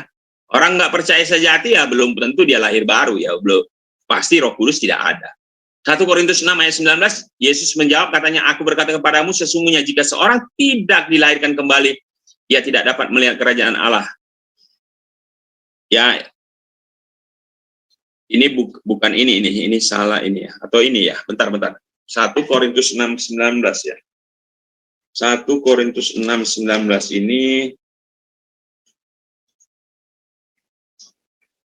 oh iya. Salah ya, bukan ini ya. Ini salah ini. Yang Yohanes 14 ayat 17 saja. Yaitu roh kebenaran. Dunia tidak dapat menerima dia sebab dunia tidak melihat dia dan tidak mengenal dia, tetapi kamu mengenal dia sebab ia menyertai kamu akan diam di dalam kamu. Nah, perhatikan ya teman-teman, Yohanes 14 ayat 17. Lihat. Roh kebenaran, yaitu roh kebenaran, dunia tidak dapat menerima dia sebab dunia tidak melihat dia dan tidak mengenal dia. Tetapi kamu mengenal dia, sebab ia menyertai kamu dan akan diam di dalam kamu. Nah, jadi roh Allah itu diam dalam diri kita. Ya. Nah, 2 Timotius 1:14 berkata begini, peliharalah harta yang indah yang telah dipercayakan kepada kita oleh Roh Kudus yang diam di dalam kita. Lihat loh, dikatakan harta yang indah yang dipercayakannya kepada kita. Siapa itu? Roh Kudus. Wow, harta terindah yang diam dalam diri kita, teman-teman. Ya. Nah, 5, Roh Kudus dapat didukakan jika orang percaya berbuat dosa atau tidak mengutamakan Yesus dalam hidupnya. Tadi sudah saya bahas, ya, Efesus 4:30, dan janganlah kamu mendukakan Roh Kudus, Allah yang telah mementeraikan kamu menjelang hari penyelamatan. 6, Roh Kudus membuat orang sadar akan kehadiran Kristus dalam hidup mereka. Jadi wajar teman-teman, kalau orang nggak ada Roh Kudus, dia nggak percaya Tuhan Yesus. Kalau dia tidak percaya kepada Tuhan Yesus, Roh Kudus tidak diutus atau tidak mendiami kita. Yohanes 15:26, jikalau penghibur yang akan kuutus dari Bapa datang, yaitu Roh kebenaran yang keluar dari Bapa, ia akan bersaksi tentang aku. Jadi impossible orang itu bersaksi tentang Yesus Kristus kalau Roh Kudus nggak ada dalam diri dia. Karena yang bisa bersaksi berbicara tentang Yesus adalah Roh Kudus. Nah, jadi kalau kita sudah percaya Tuhan Yesus, Roh Kudus ada dalam diri kita, pasti kita dimampukan untuk berbicara tentang Yesus Kristus. Jadi pertanyaannya, bagaimana orang-orang sebelah yang berbicara tentang Tuhan Yesus? Ya, jangan dipercaya teman-teman. Ya, mereka hanya mengerti secara literal, hurufiah, mengerti hanya yang tersurat, tapi mereka tidak mengerti yang tersirat. Remanya nggak ngerti. Padahal firman Tuhan itu berbicara tentang rohani. Pasti mereka nggak bisa berbicara tentang rohani. Kenapa? Karena roh Allah tidak ada dalam diri dia. Hanya anak-anak Tuhan yang percaya kepada Tuhan Yesuslah yang bisa berbicara rohani tentang firman Tuhan, tentang Yesus Kristus. Makanya banggalah kita yang menjadi orang percaya, karena kita bisa berbicara tentang Kristus. 7, Roh Kudus membimbing orang percaya kepada seluruh kebenaran. Yohanes 16:13. Tetapi apabila ia datang Roh kebenaran, ia akan memimpin kamu ke dalam seluruh kebenaran. Nah, ya, jadi teman-teman, ya, orang percaya akan dibimbing untuk mengenal kebenaran, bahkan seluruh kebenaran. Makanya penting sekali kita punya Roh Kudus. Makanya penting sekali kita terima Tuhan Yesus. Tanpa terima Tuhan Yesus, Roh Kudus tidak ada di dalam diri kita. Ya. Nah, 8 Roh Kudus memampukan orang percaya mengetahui kehendak Allah. Nah, ini menarik teman-teman. Kalau mau tahu kehendak Tuhan dalam diri kita, apa yang Tuhan mau kita lakukan, maka kita harus punya Roh Kudus, kita harus bergaul bersama Roh Kudus. Karena Roh Kuduslah yang akan menceritakan, memberitahu apa yang Tuhan mau kita lakukan. Yohanes 7:17a, barang siapa mau melakukan kehendaknya, ia akan tahu entah ajaranku ini berasal dari Allah. Jadi teman-teman, kalau seperti ini kan kita belajar nih ya, di komunitas Mule. Apa yang saya sampaikan ini teman-teman, teman-teman juga bisa cerna, koreksi, apakah yang saya sampaikan ini firman Tuhan atau ajaran Tuhan atau tidak ya. Jangan ditelan mentah-mentah. Dia terima lalu seperti hewan mamalia teman-teman, mamabia. Jadi terima, jangan ditelan tapi dikunyah dulu, dikunyah baru ditelan. Nah, dikunyah ini artinya apa? Dicerna, dianalisa, diuji teman-teman. Nah, setiap kita punya Roh Kudus. Nah, uji apa yang saya sampaikan yang benar terima, yang nggak benar jangan, ya. Nah, pemahaman kita akan firman Tuhan, percayalah teman-teman juga diberi kemampuan, ya. Nah, jadi jangan sampai itu kenapa kita ini tidak akan disesatkan, ya, kalau Roh Kudus ada dalam diri kita. 9, Roh Kudus mengajar orang percaya bagaimana berdoa menurut kehendak Allah. Nah, teman-teman yang takut berdoa, aku nggak bisa loh berdoa gimana? Jangan takut teman-teman ya. Roh Kudus pasti ajar kita bagaimana cara berdoa. Ya. Karena Roh Kudus yang ada dalam diri teman-teman sama seperti Roh Kudus yang ada dalam diri saya. Dan dia akan mengajar kita berdoa. Roma 8:26, demikian juga Roh membantu kita dalam kelemahan kita, sebab kita tidak tahu bagaimana sebenarnya harus berdoa, tetapi Roh sendiri berdoa untuk kita kepada Allah dengan keluhan-keluhan yang tidak terucapkan. Walaupun di sini, ini adalah doa secara roh. Nah, ini termasuk doa, ya, bahasa roh yang tidak terpahami, ya. Tidak dimengerti oleh kita, tidak dimengerti oleh orang lain, hanya dimengerti oleh Allah sendiri. Ya, olehnya kita mengucapkan hal-hal keluhan yang tak terucapkan, yang kita nggak ngerti. Tapi ini membangun manusia rohani kita. Ya, nah, yang ke-10, Roh Kudus membawa permohonan doa orang percaya kepada Bapa. Nah, perhatikan teman-teman. Roh Kudus juga membantu kita untuk menyampaikan doa-doa kita kepada Tuhan. Roma 8:27, dan Allah yang menyelidiki hati nurani, mengetahui maksud roh itu, yaitu bahwa ia sesuai dengan kehendak Allah berdoa untuk orang-orang kudus. Ya, roh juga berdoa untuk kita. Ya, ini hebatnya.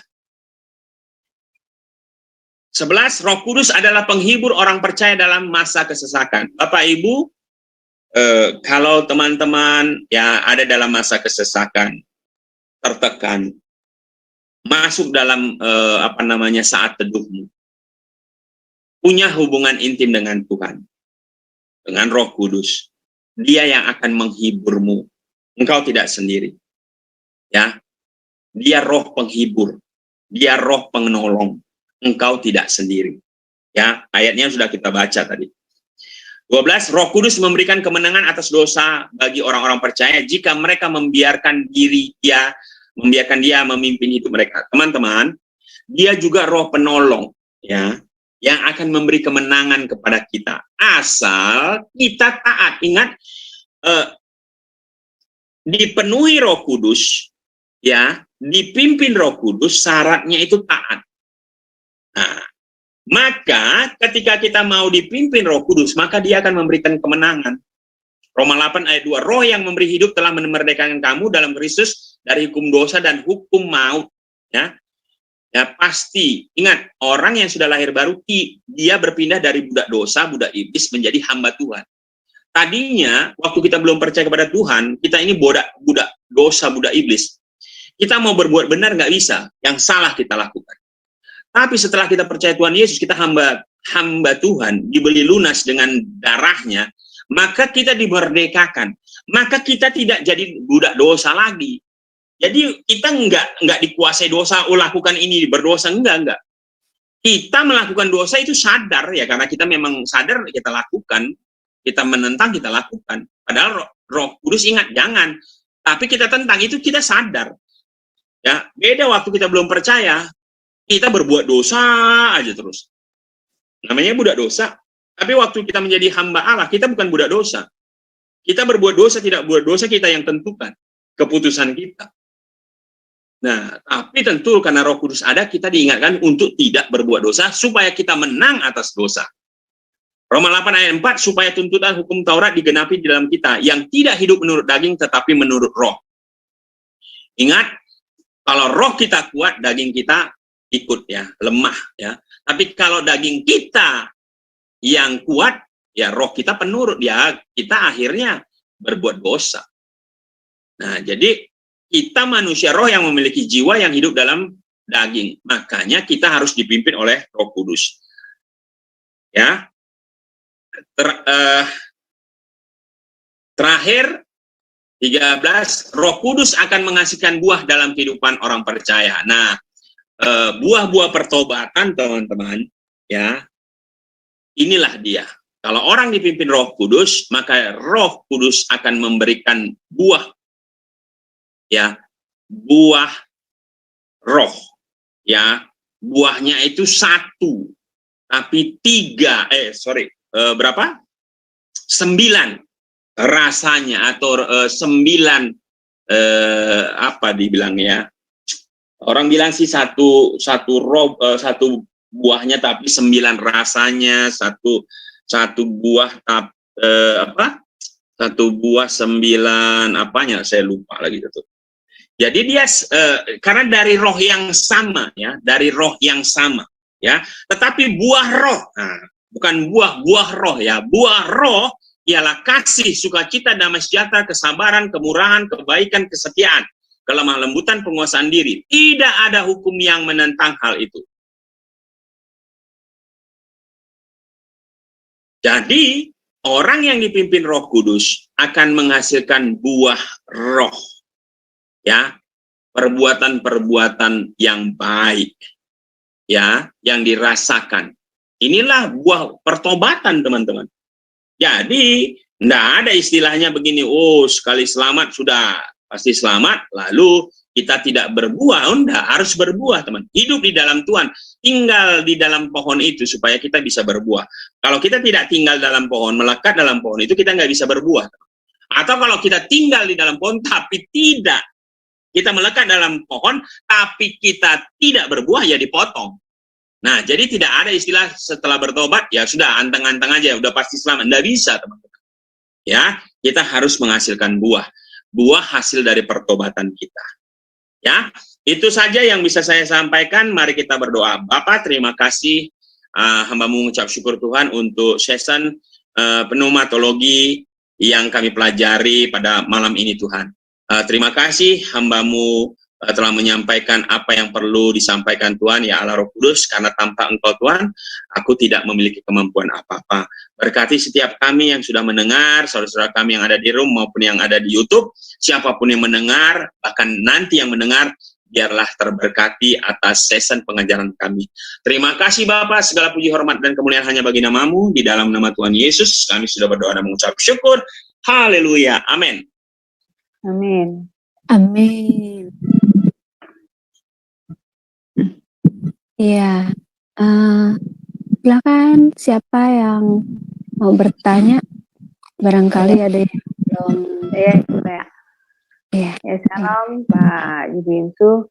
Pak, saya mau menanyakan tentang seseorang jika dia telah menerima, maksudnya percaya dengan Yesus, tetapi dia belum dibaptis gitu Pak. Itu apakah Roh Kudus sudah ada dalam dirinya Pak? Dan juga bagaimana dengan orang-orang yang dibaptis dari kecil Pak? Maksudnya jadi dia dibaptis atas kehendak orang tuanya. Apakah Roh Kudus itu udah ada dalam diri mereka, Pak? Terima kasih. Baik, ini pertanyaan bagus sekali ya, Ibu Aling ya. Oke, Iya, Pak. apakah orang yang sudah percaya kepada Tuhan Yesus tapi belum dibaptis, maksudnya ini pasti baptis air ya, belum baptis air, sudah terima sudah ada Roh Kudus dalam diri? Nah, jawabannya mudah, karena kata kunci Roh Kudus diutus, dikirim, mendiami kita pada saat kita terima Tuhan Yesus. Jadi bukan saat kita melakukan sakramen. Ya, baptis air itu kan sakramen. Ya, baptis air itu tanda pertobatan. Berarti harus ada pertobatan. Kalau baptis air itu tanda pertobatan, berarti harus ada pertobatannya dulu. Ya, lahir baru, percaya kepada Tuhan Yesus, mengakui dosa, ya, membutuhkan Tuhan Yesus sebagai Tuhan dan Juru Selamat. Nah, setelah bertobat, berbalik, ya, dari tadi hamba dosa, budak iblis, menjadi hamba Tuhan, percaya kepada Tuhan Yesus. Nah, pada saat itulah Roh Kudus, Roh Allah diutus mendiami kita. Itulah yang menyertai kita selamanya. Nah, setelah nanti kita baptis, selanjutnya kita baptis air, yaitu tanda pertobatan, kita mati bersama kematian Kristus, dan kita juga bangkit bersama kebangkitan Kristus, ya. Ada banyak lagi di situ maksud-maksudnya, tapi Roh Kudus itu ada pada saat orang deklarasi percaya kepada Tuhan Yesus, menjadikan Yesus sebagai Tuhan dan Juru Selamat, maka pada saat itulah Roh Kudus mendiami atau Roh Kudus diutus. Jadi bukan pada saat baptis air. Nah, ya, pada saat orang percaya. Nah, pertanyaannya, bagaimana dengan anak-anak yang dibaptis waktu anak-anak? Iya. Kalau kata kuncinya seperti yang saya sebutkan di awal tadi, kira-kira anak-anak waktu dibaptis air udah terima Roh Kudus nggak? Belum ya, Pak, karena mereka belum mengerti ya. Karena mereka belum mengerti. Bukan belum mengerti, karena mereka belum Bertobat. Iya, mereka belum mengambil keputusan secara pribadi. Ya, tetapi bagaimana dengan anak-anak? Nah, anak-anak dibaptis karena siapa? Karena iman orang tuanya. Orang tuanya yang beriman membawa anaknya untuk dibaptis. Tapi anaknya sendiri belum pernah mengambil keputusan menerima Yesus sebagai Tuhan dan Juru Selamat. Jadi kalau begitu atas dasar apa? Atas dasar iman orang tuanya. Dia dibawa dibaptis. Bukan karena keinginan dia sendiri, tapi karena keinginan orang tua, iman orang tuanya. Nah, begitu. Ya. Nah, jadi atas iman orang tuanya lah, orang tuanya bermohon pada Tuhan untuk anak ini disertai atau diserahkan. Ini adalah milik Tuhan, anakku ini adalah milik Tuhan, yang aku serahkan kepada Tuhan supaya Tuhan yang menyertai sepanjang hidupnya. Atas iman siapa? Iman orang tuanya. Karena ada firman Tuhan katakan begini, segala sesuatu yang kau lakukan harus kau lakukan dengan iman. Tanpa iman berarti apa? Dosa. Pertanyaannya, anak itu sudah beriman? Belum ya, Pak? Belum ya? Iya. Belum. Tapi kenapa dilakukan? Dosa dong? Tidak, karena iman orang tuanya. Anaknya sendiri sebenarnya belum mengerti iman orang tuanya. Ya, iman orang tuanya. Jadi Pak, tapi seiring waktu ketika anak itu dewasa dan dia sekolah minggu, lalu dia mendengar firman Tuhan dan dia percaya, dia berarti otomatis Roh Kudus sudah ada ya dalam dirinya ya, Pak. Ya. Kalau dia tidak perlu dibaptis ulang lagi gitu, karena kan masih kecilnya dia sudah dibaptis. Benar ya, Pak? Maka nanti banyak doktrin, ada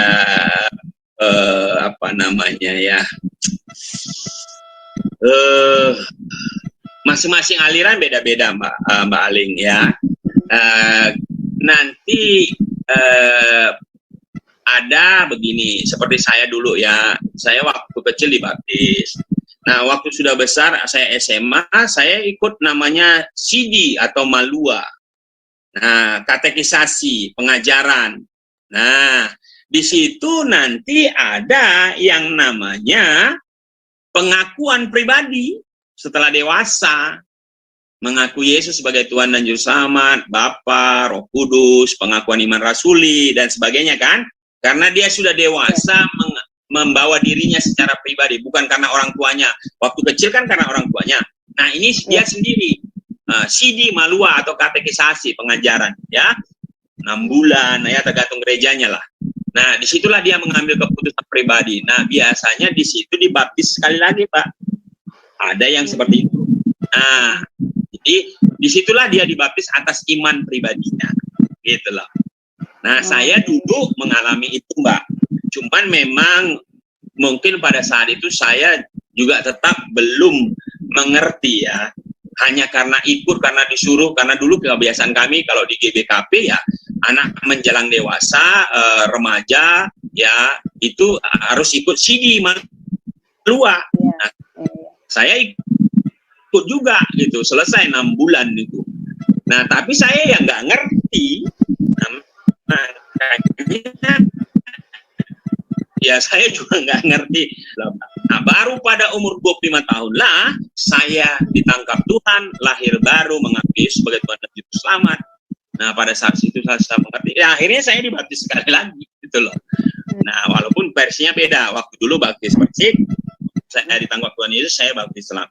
Nah, oke, mau baptis yang mana itu sesuai dengan doktrin pengajaran masing-masing. Tapi intinya Roh Kudus ada pada saat kita terima Tuhan Yesus. Karena disitulah iman kita.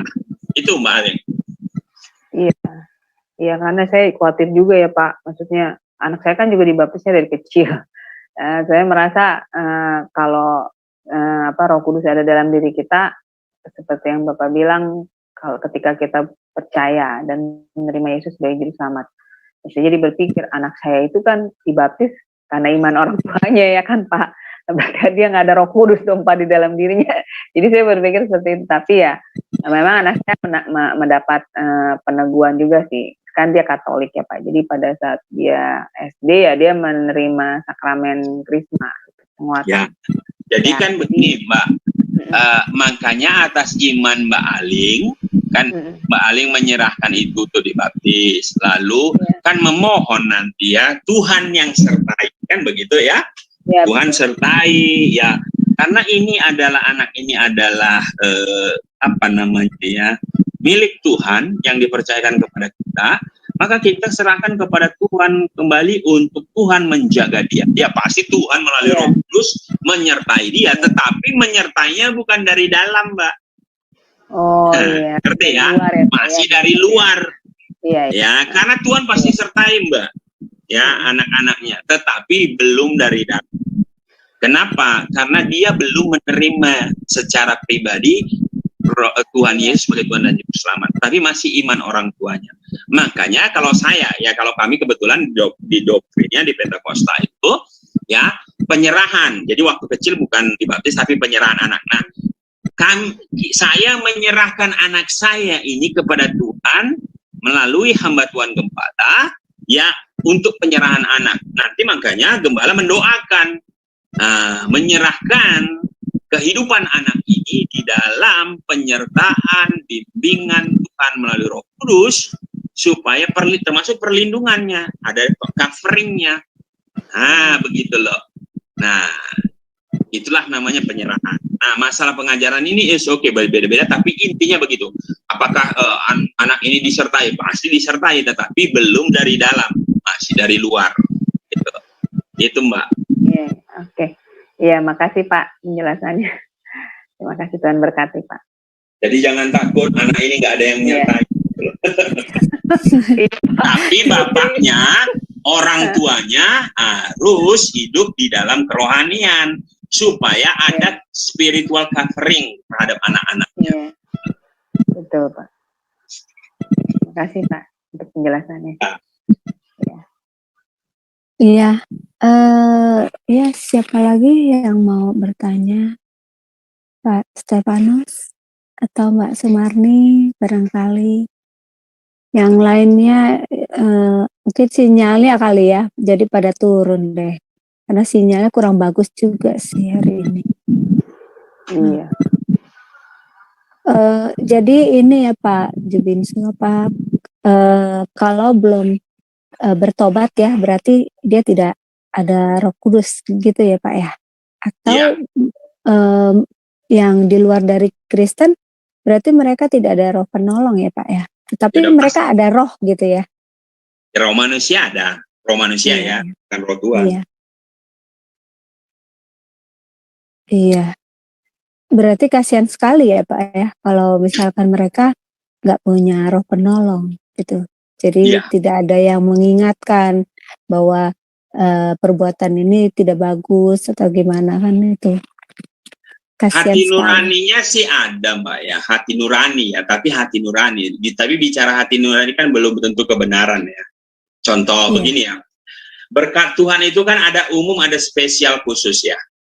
Nah, anak-anak Tuhan mendapatkan berkat umum dan plus berkat khusus spesial. Manusia yang belum kenal Tuhan juga dikasihani Tuhan. Karena dia tetap ciptaan Tuhan. Tapi dia menerima berkat umum, Mbak. Berkat umum itu apa sih? Contoh, matahari, air, udara, tanah. Kalau dia bekerja keras, dia mendapatkan hasil. Ya, kalau dia malas-malas tidak mendapatkan hasil. Itu umum, Mbak. Manusia juga dapat semua. Ya, kalau dia berbuat kejahatan dihukum, kalau dia berbuat baik dapat penghiburan, sukacita, iya wajar, ya. Tetapi anak-anak Tuhan tidak hanya itu. Dia punya berkat khusus. Berkat khusus ini banyak. Ya, dipimpin oleh Tuhan, mendapatkan damai sejahtera, sukacita. Damai sejahtera yang dari Tuhan nggak diterima oleh mereka, Mbak. Damai sejahtera dari Tuhan itu hanya ada dari Raja Salom, yaitu Tuhan Yesus Kristus. Gitu loh, menikmati apa yang kita peroleh. Nah, itu berkat-berkat khusus yang diberikan oleh Tuhan buat anak-anak Tuhan.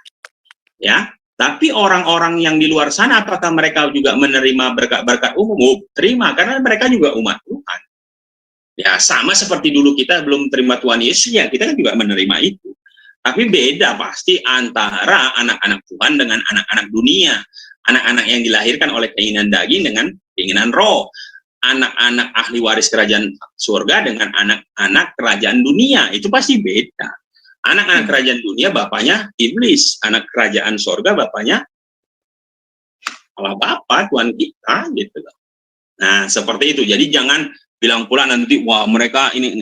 Cuman, seperti tadi, Roh Kudus adalah roh penolong yang mengingatkan, menghibur, apalagi memberikan kemampuan, otoritas, kekuatan, dan sebagainya. Nah, itulah seperti yang saya sebutkan tadi, fungsi-fungsi Roh Kudus ya dalam diri kita, gitulah. Gitu, Mbak Ana. Iya. Tes. Oh iya, Pak Wahyu. Shalom, Iya, Pak Wahyu. shalom, selamat malam, teman-teman. Oh, Pak Wahyu bilang ini ya. Iya, Pastor Sukinsu. Iya, tadi luar biasa ya tentang Roh Kudus tadi ya, lengkap, komplit ya. Jadi benar apa yang disampaikan Pastor Sukinsu. Roh yang Tuhan taruh di dalam diri kita itu lebih besar dari roh lain, roh setan, roh iblis itu. Jadi menurut saya nggak perlu lagi takut dengan gondorowo, kuntilanak dan macam-macam karena roh yang Tuhan taruh itu lebih besar ya. Jadi untuk memperoleh Roh Kudus tentunya ya harus hidup di dalam firman Tuhan, hidup di dalam kebenaran Tuhan kan. Terus kemudian tidak boleh ya aneh-aneh gitu loh. Nah, Roh Kudus itu pentingnya apa sih? Itu Pak Wahyu kan gitu ya. Tadi tentang Roh Kudus gimana diperolehnya tadi sudah jelas ya. Ketika bertobat, maka Roh Kudus itu mulai diberikan, dicurahkan kan mengenai tradisinya. Kemudian baptis dan macam-macam itu kan memang sebagai tanda bahwa kita memang sudah dimateraikan, sudah percaya dibaptis itu dimateraikan semakin kuat kan gitu loh ya di dalam baptisan air. Nah itu perintah Tuhan bukan perintah manusia kan, baptislah dalam nama Bapa, Putra dan Roh Kudus kan itu jelas. Tapi yang utama memang pertobatan itu. Nah, setelah bertobat, apa sih fungsi Roh Kudus itu ya? Apakah ketika orang menerima Roh Kudus itu tidak bisa berbuat dosa, Pak Wahyu, gitu ya? Seperti yang disampaikan Pak Jukinsu, oh ya sangat bisa. Ya, ketika dia jauh dari firman Tuhan, dia tidak memelihara pertobatannya, kan gitu ya, di dalam Filipi 2 ayat 12 itu tidak menjaga atau memelihara keselamatannya itu. Nah, Roh Kudus itu sebenarnya luar biasa kalau diterima, ya, diterima oleh kita anak-anak Tuhan. Karena apa? Setiap orang yang menerima Roh Kudus, ketika dia bertobat dan Tuhan curahkan Roh Kudus dalam diri orang itu, yang sangat luar biasanya adalah ketika Roh Kudus kita terima, maka kita bisa mengidentifikasi. Iya, mengidentifikasi apa? Dosa-dosa yang paling kecil, ya. Yang paling terkecil itu bisa kita identifikasi, bisa kita kenali, kan begitu. Karena apa? Karena ketika orang terima Roh Kudus itu harus mengerjakan pekerjaan-pekerjaan Allah. Tadi Pak Pastor Sugin sudah sampaikan. Nah, itu luar biasanya. Maka saudaraku yang terkasih, minta Roh Kudus untuk membimbing saudara supaya saudara bisa mengidentifikasi musuh-musuhnya itu. Musuh-musuh kita itu bukan darah dan daging, ya, bukan saudara kita, bukan, tetapi penguasa-penguasa di udara. Nah, strateginya apa? Melalui Roh Kudus itulah kita bisa tahu, bisa mengidentifikasi, oh kamu kerjaan si jahat bukan datang dari Tuhan, ya. Itu. Terus tentang baptis, ya. Tentang baptis itu apakah kecil itu sudah dibaptis atau besar, itu tadi Pastor Sugin sudah lengkap, ya. Nah, kenapa kecil, ya? Jadi kita harus belajar tentang tradisi yang Tuhan taruh di bangsa Yahudi, ya. Karena memang firman Tuhan katakan di dalam Roma 4 ayat 22 itu kalau tidak salah bahwa keselamatan memang datang dari bangsa Yahudi, ya.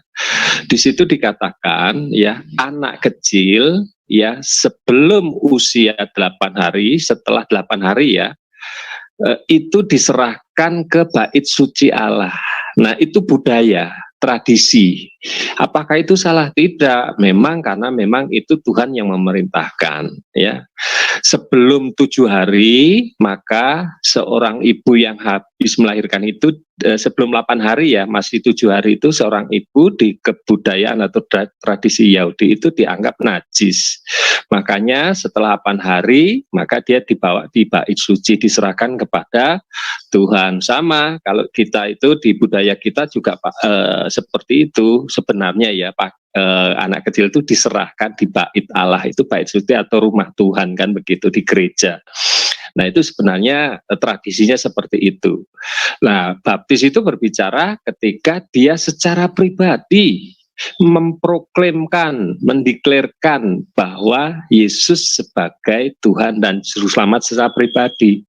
Kalau tadi orang tua membawakan itu sebenarnya tradisi itu adalah sebagaimana Tuhan, orang tua itu menyerahkan anak itu, ya, yang dititip itu kepada Tuhan. Nah, kalau udah besar itu baptis itu berbicara secara pribadi, menyerahkan kepada Tuhan. Kita mendeklarkan bahwa Tuhan ada Juru Selamat pribadi kita. Itu meaning dari baptis, ya, luar biasa, sudah komplit.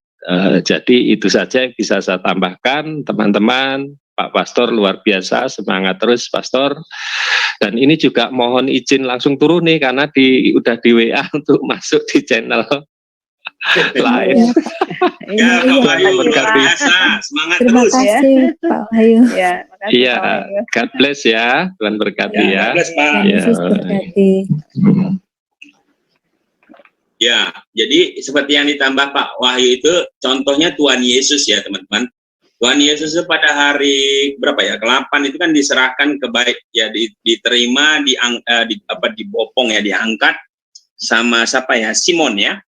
Lalu Simon berkata begini, Simon yang tua itu, ya, bukan Simon murid Tuhan itu.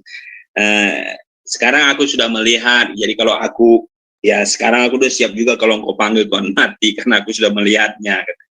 Nah, jadi waktu itu orang tua Tuhan Yesus, ya, menyerahkan Yesus ke bait Allah. Nah, gitu. Seperti yang diceritakan Pak Wahyu tadi. Gitu. Ya, tapi masalah pengajaran-pengajaran lain itu is oke saja. Tapi yang penting teman-teman mengerti prinsip-prinsipnya. Gitu. Itu ya. Satu lagi, Iya. Pak. Saya Oh, iya. satu lagi. Ya. Pak, kalau Roh Kudus sudah ada dalam diri kita, bagaimana cara kita peka terhadap suara Dia, Pak? Iya, terima kasih. Ya, pertama begini. Tadi kan Roh Kudus itu pribadi ya, pribadi dia punya intelektual, ya pikiran, perasaan dan kehendak. Jadi dia pribadi. Nah, sama seperti saya sama Ibu Aling. Bagaimana saya peka mengerti sama Ibu Aling?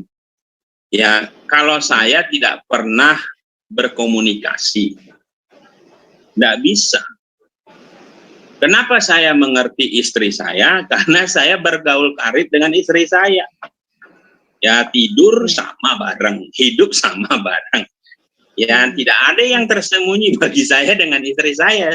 Ya, semuanya nggak ada yang tersembunyi kan. Makanya saya berusaha pasti akan semakin mengerti istri saya. Sehingga istri saya mengerti saya mengerti istri saya. Bahkan bahasanya tidak harus diucapkan dengan gerak tubuh, dengan gerak mata atau apapun, istri sudah mengerti kan? Ya, contoh, ada tamu datang, saya mungkin dengan melirik istri aja, istri sudah tahu, oh ini harus disediakan kopi nih, gitu kan ya? Oh, harus disediakan makanan nih. Alangkah anehnya waktu saya melirik istri saya, dikeluarkan batu bata gitu. Waduh, berarti istri saya nggak kenal kan gitu kan. Padahal saya sudah lirik, keluarin kopi atau makanan, ada tamunya dikasihnya batu bata gitu. Artinya pasti istri saya enggak bergaul karib sama saya. Nah, kan umpamanya saya nah gitu kan, agak batu aja, oh istri udah ngerti itu kan gitu kan. Mau ngapain kan gitu. Nah, sama Roh Kudus itu pribadi. Bagaimana kita bisa mengerti dia? Ya, kita merasakan gitu ya. Ya, kita harus bergaul karib sama dia. Yang notabene dia sudah ada dalam diri kita. Iya kan, hanya tinggal kita aktifkan tidak, diaktif enggak, dia ada. Nah, bagaimana caranya supaya dia aktif? Pertama begini, tadi kan bicara menerima atau didiami Roh Kudus, berbeda dengan dibaptis Roh Kudus, berbeda dengan diurapi Roh Kudus, berbeda dengan dipenuhi atau dipimpin Roh Kudus. Apalagi banyak itu. Nah, ini berbeda-beda.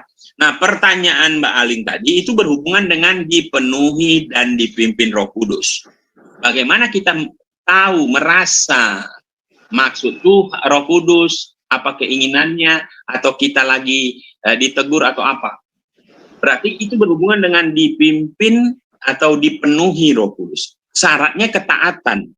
Ketaatan terhadap firman Tuhan, bergaul karib dengan Roh Kudus, ya, maka kita menjadi peka, gitu loh. Contoh, waktu kita mau berbuat dosa, Roh Kudus pasti ingati, jangan aku itu dosa. Atau waktu kita mau pergi ke sana, Roh Kudus ingatin, jangan ke sana, putar, lewat yang sebelah sini. Nah, ada hati roh kita itu berbicara seperti itu. Nah, pekanya kapan? Kalau kita bergaul karib. Kalau kita nggak bergaul karib, ya mungkin itu ada kita rasakan, tapi kita nggak peka, lewat saja, karena kita merasa itu bukan siapa-siapa, gitu kan? Karena kita tidak bergaul karib. Tapi kalau bergaul karib, pasti Roh Kudus ingatkan, gitu loh. Pasti itu, karena dia kan Roh penolong. Hanya saja, walaupun tidak bergaul karib, ya sebenarnya dia ingatkan balik, tapi kita tidak peka, tidak ngerti kita apa tebel muka kita ini gitu loh. Dia ingatkan tapi kita nggak peka. Nah, bagaimana kita peka? Ya waktu kita bergaul karib. Nah, saya katakan begini ya, ada lagu Bimbo kan gini, Engkau dekat, aku dekat, engkau dekat, aku jauh, engkau jauh. Benar enggak itu? Iya. Sesuai firman enggak itu? Betul, betul Pak. Betul. Betul, Coba betul. ya, saya ucapkannya. Aku dekat, engkau dekat, aku jauh, engkau jauh. Benar enggak? Sesuai firman enggak? Iya, betul Pak. Oh iya ya? Iya, Benar. iya betul Aku Pak. dekat, engkau dekat, aku jauh, engkau dekat. Aku jauh ya, iya betul Pak. Kalau kita udah nggak baca firman ya, Tuhan Roh Kudus Gitu ya? jauh ya. Nah, itu lagu memang terkesan benar, tapi itu enggak benar. Enggak, Ya. yang benar Coba ya. Oh gitu ya Pak. Aku jauh, Aku engkau dekat. dekat, engkau dekat. Iya benar. Aku Aku jauh, jauh, engkau jauh. Benar enggak? Enggak, aku dekat. Ah, Engkau jauh, Aku jauh, Aku engkau jauh. jauh, engkau dekat gitu Pak. walaupun kita jauh, sebenarnya Tuhan dekat. Iya, Tuhan dekat. Ya. Iya. Ya, Tuhan itu dekat. Hanya saja perasaan kita dan terutama dosa kita lah yang membuat kita merasa jauh dari Tuhan. Iya, Karena yang memisahkan Benar. kita dengan Tuhan itu kan dosa. Dosa ya. Nah, Betul. jadi itu kenapa lagu itu pun hati-hati ketika kita menyanyikannya. Ada lagu-lagu yang tidak sesuai firman. Nah, ketika kita menyanyikan, roh kita itu dipengaruhi gitu loh. Ya. Kan kita menuduh Tuhan kan? Padahal Tuhan nggak pernah jauh, kita yang jauh merasa. Iya, kita yang menjauhkan. Ya. betul. Lah Tuhan tuh gimana jauh? Lah orang Tuhan Roh Kudus ada dalam diri kita kok jauh Iya, gimana? betul. Iya, betul, Ya kan? betul. Tapi kita merasa jauh karena dosa kita. Kita ini nggak layak rasanya, gitu loh. Iya, Ya. betul. Makanya jangan berbuat dosa supaya kita merasa terus dekat sama Tuhan.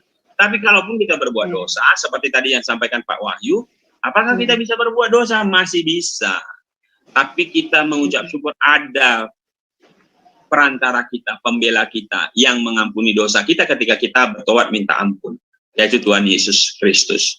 Nah, jadi ya kita dekat, dia dekat. Kalau suatu saat kita merasa jauh, dia sebenarnya tetap dekat. Dia menanti kita untuk bertobat datang kembali kepada Dia. Gitu. Iya. Iya. Terima kasih, Pak, Pak. tapi kalau misal iya. Tapi kalau misalkan kalau kayak kita itu kan tadi Bapak bilang aku jauh, Tuhan tetap Engkau dekat gitu kan. jauh. Ya. Nah, kalau misalkan orang yang di luar Kristen itu kan dia tetap jauh gitu Pak. Apakah Tuhan masih menanti mereka bertobat gitu? Sebenarnya Tuhan tidak menanti mereka bertobat ya. Kalau Tuhan menanti mereka bertobat, itu kan kesannya manusianya ya. Nah, sebenarnya kan karena begitu besar kasih Allah akan dunia ini sehingga Ia mengutus anaknya yang tunggal supaya setiap orang yang percaya kepadanya tidak binasa melainkan beroleh hidup yang kekal. Semuanya manusia punya kesempatan yang sama sebenarnya untuk bertobat. Ya, karena Tuhan Yesus datang itu untuk semua orang, bukan khusus enggak. Nah, hanya saja ya ketika firman itu diberitakan, mereka mendengar, ya mereka respon apa tidak. Nah, kembali lagi kasih kemurahan Tuhan, anugerah Tuhan itu turun enggak atas mereka.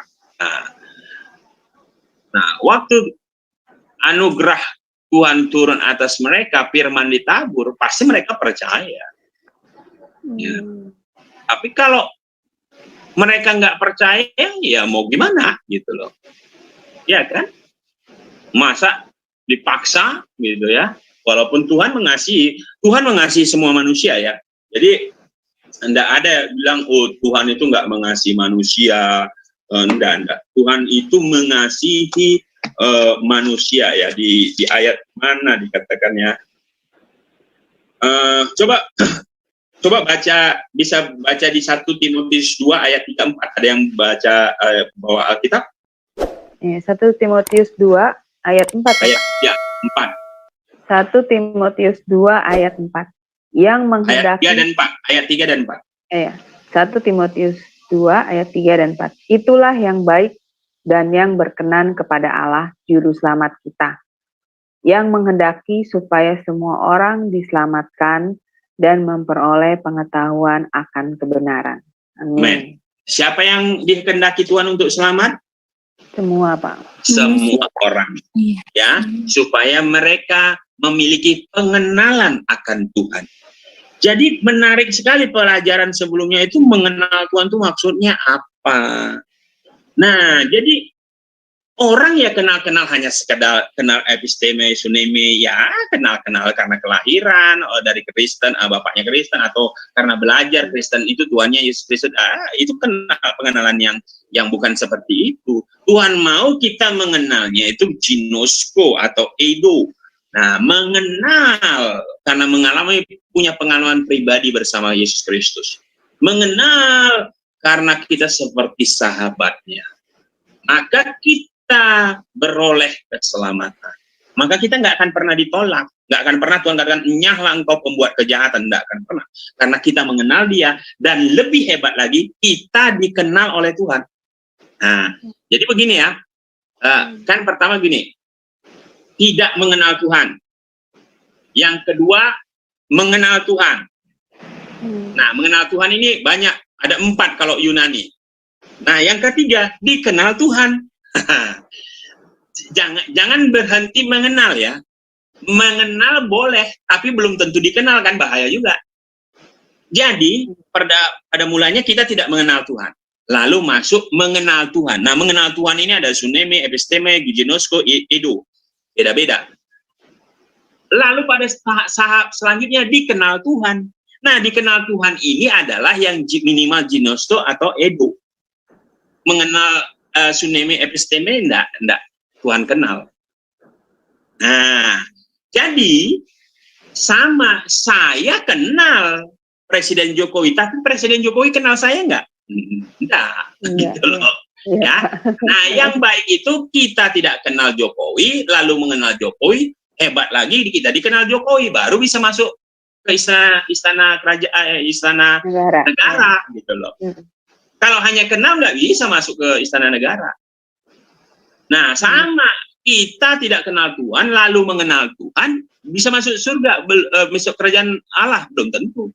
Harus dikenal Tuhan, dikenal Yesus, baru Yesus menjadi saksi kita. Ya, aku kenal Bapak, Dia ini. Gitu lah. Gitu, Mbak. Iya. Pak, saya mau tanya lagi yang itu apa? Buah roh itu ya Pak, yang di Galatia itu. Berarti nggak semua orang Kristen ya Pak ya, dapat buah roh itu ya? Yang di ayat Galatia 5 ayat 22.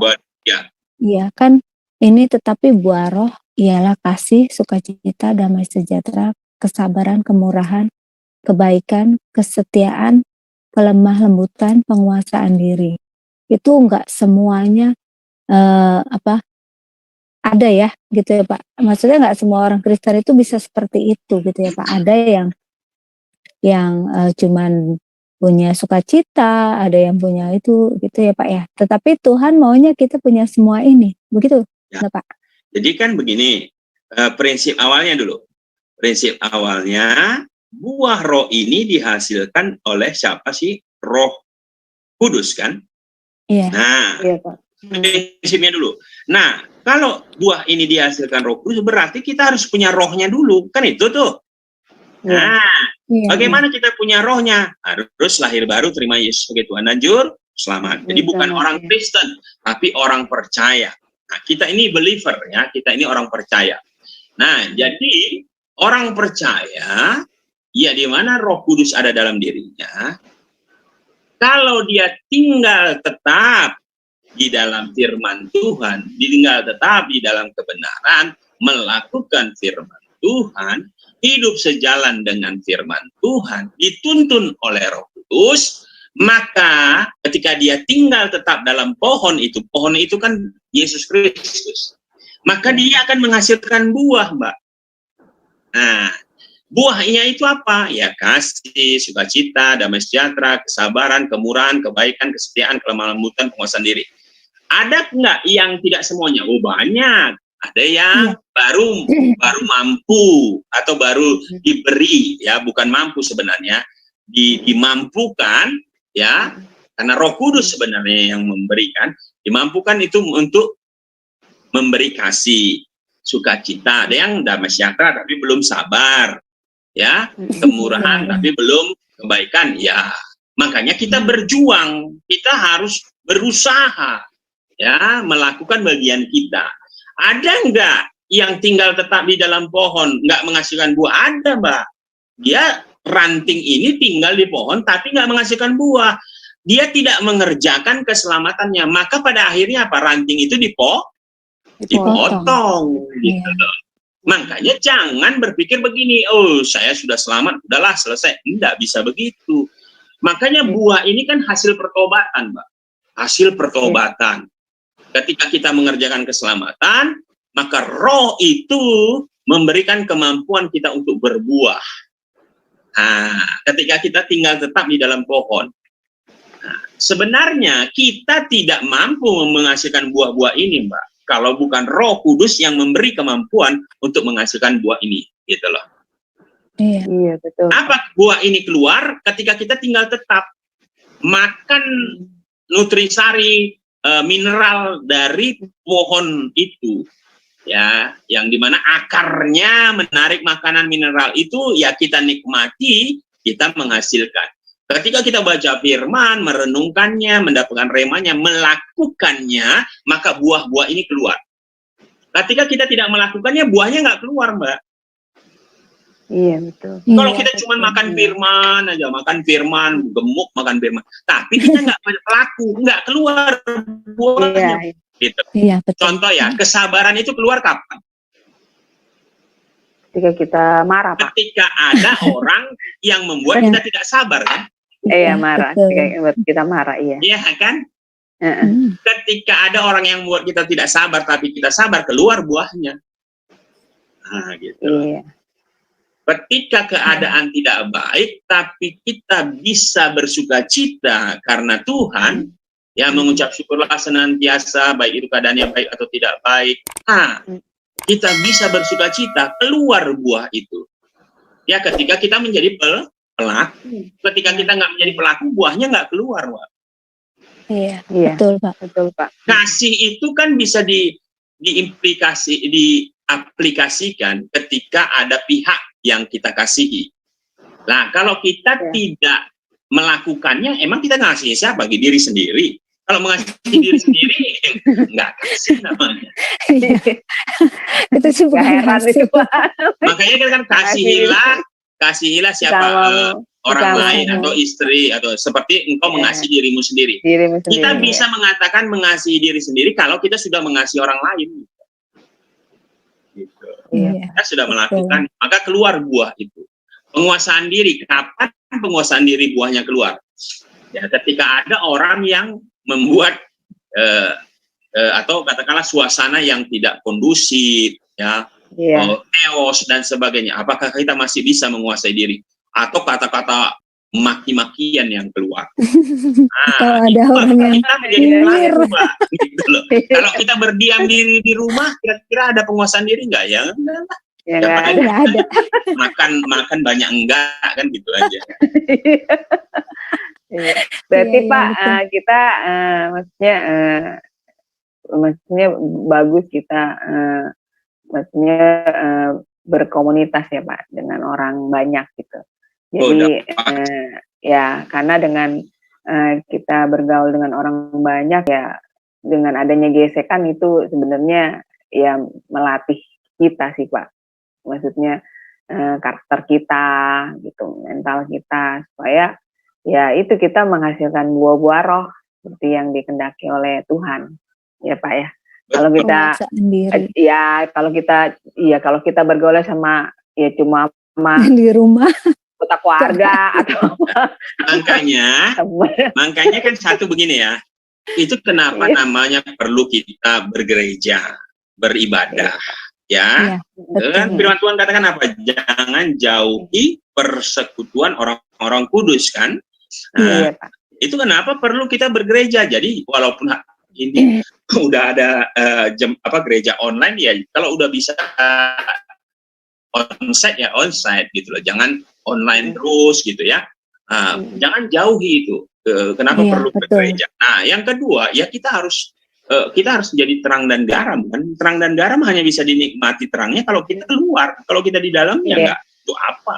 Makanya ketika kita di dalam gereja, ya terang sama terang ya udah nggak ada gunanya, udah terang semua. Garam sama garam ya darah tinggi kan. Nah, garam itu bisa dinikmati ketika kita keluar dari gereja. Gitu. Kalau di dalam gereja udah garam semua itu Mbak, udah terang semua. Nah, pelakulah ketika kita keluar, reaching out ya, reach out. Nah, keluar, nah disitulah terang dan garam itu harus diaplikasikan. Jadi ya Pak, apa gesekan kita dengan orang lain gitu, apa konflik kita dengan orang lain itu sebenarnya ya melatih kita juga ya Pak untuk menghasilkan buah-buah roh itu. Jadi ya disitulah kita dilatih ya Pak untuk kan bisa itu kan? penguasaan diri. Besi menajamkan besi. Iya. Terus apa? Manusia menajamkan sesama. Nah, itu. Iya. Jadi seperti di Semule ini, saya percaya ada yang mungkin suatu saat tersinggung, oh begini-begini, biasa. Membuat kita menjadi dipaksa untuk mengeluarkan buah-buah itu, kesabaran, pengawasan diri, dan saling memahami. Saya nggak tahu kemarin sudah saya bagikan atau belum ya, belum kayaknya ya. Semakin kita mengenal Tuhan, semakin kita menyadari Tuhan itu maha, ya. Semakin kita mengenal manusia, semakin kita dituntut untuk memahami. Ngerti? Iya, betul Pak. Mengenal Tuhan, kita menyadari bahwa Tuhan itu maha, kita nggak ada apa-apanya. Tapi semakin mengenal manusia, kita menyadari bahwa manusia ini banyak kekurangannya, kita semakin memahami, memahami dan memaklumi, gitu. Memaklumi dia, gitu loh. Ya, betul ya. Begitu. Sembari ya kita tentu mengajar dia ya, mengupgrade dia, gitu loh. Gitu. Berarti Pak, kesimpulannya kita jangan menjauhi ya sebenarnya orang-orang yang bermasalah seperti itu ya Pak, karakternya gitu ya. Ya, jangan. Cuman kan begini, kita harus membedakan begini kan, ya, kebiasaan pergaulan yang buruk merusak kebiasaan yang baik. Baik, iya. Itu artinya kita bukan menjauhi orang-orang yang tidak baik, tidak. Toh itulah ladang pelayanan kita. Cuman kehidupan kita ini tidak kita serahkan di dalam suasana dia, gitu loh, ngerti maksudnya? Iya, iya. Tapi kitalah yang harus mengubah suasana hidup dia, gitu loh. Iya, iya. Nah, jadi kita yang harus menggarami atau menerangi, jangan kita yang digarami sama dia, gitu loh. Nah, itu bahaya. Maksudnya kita nggak ikut dia ya Pak.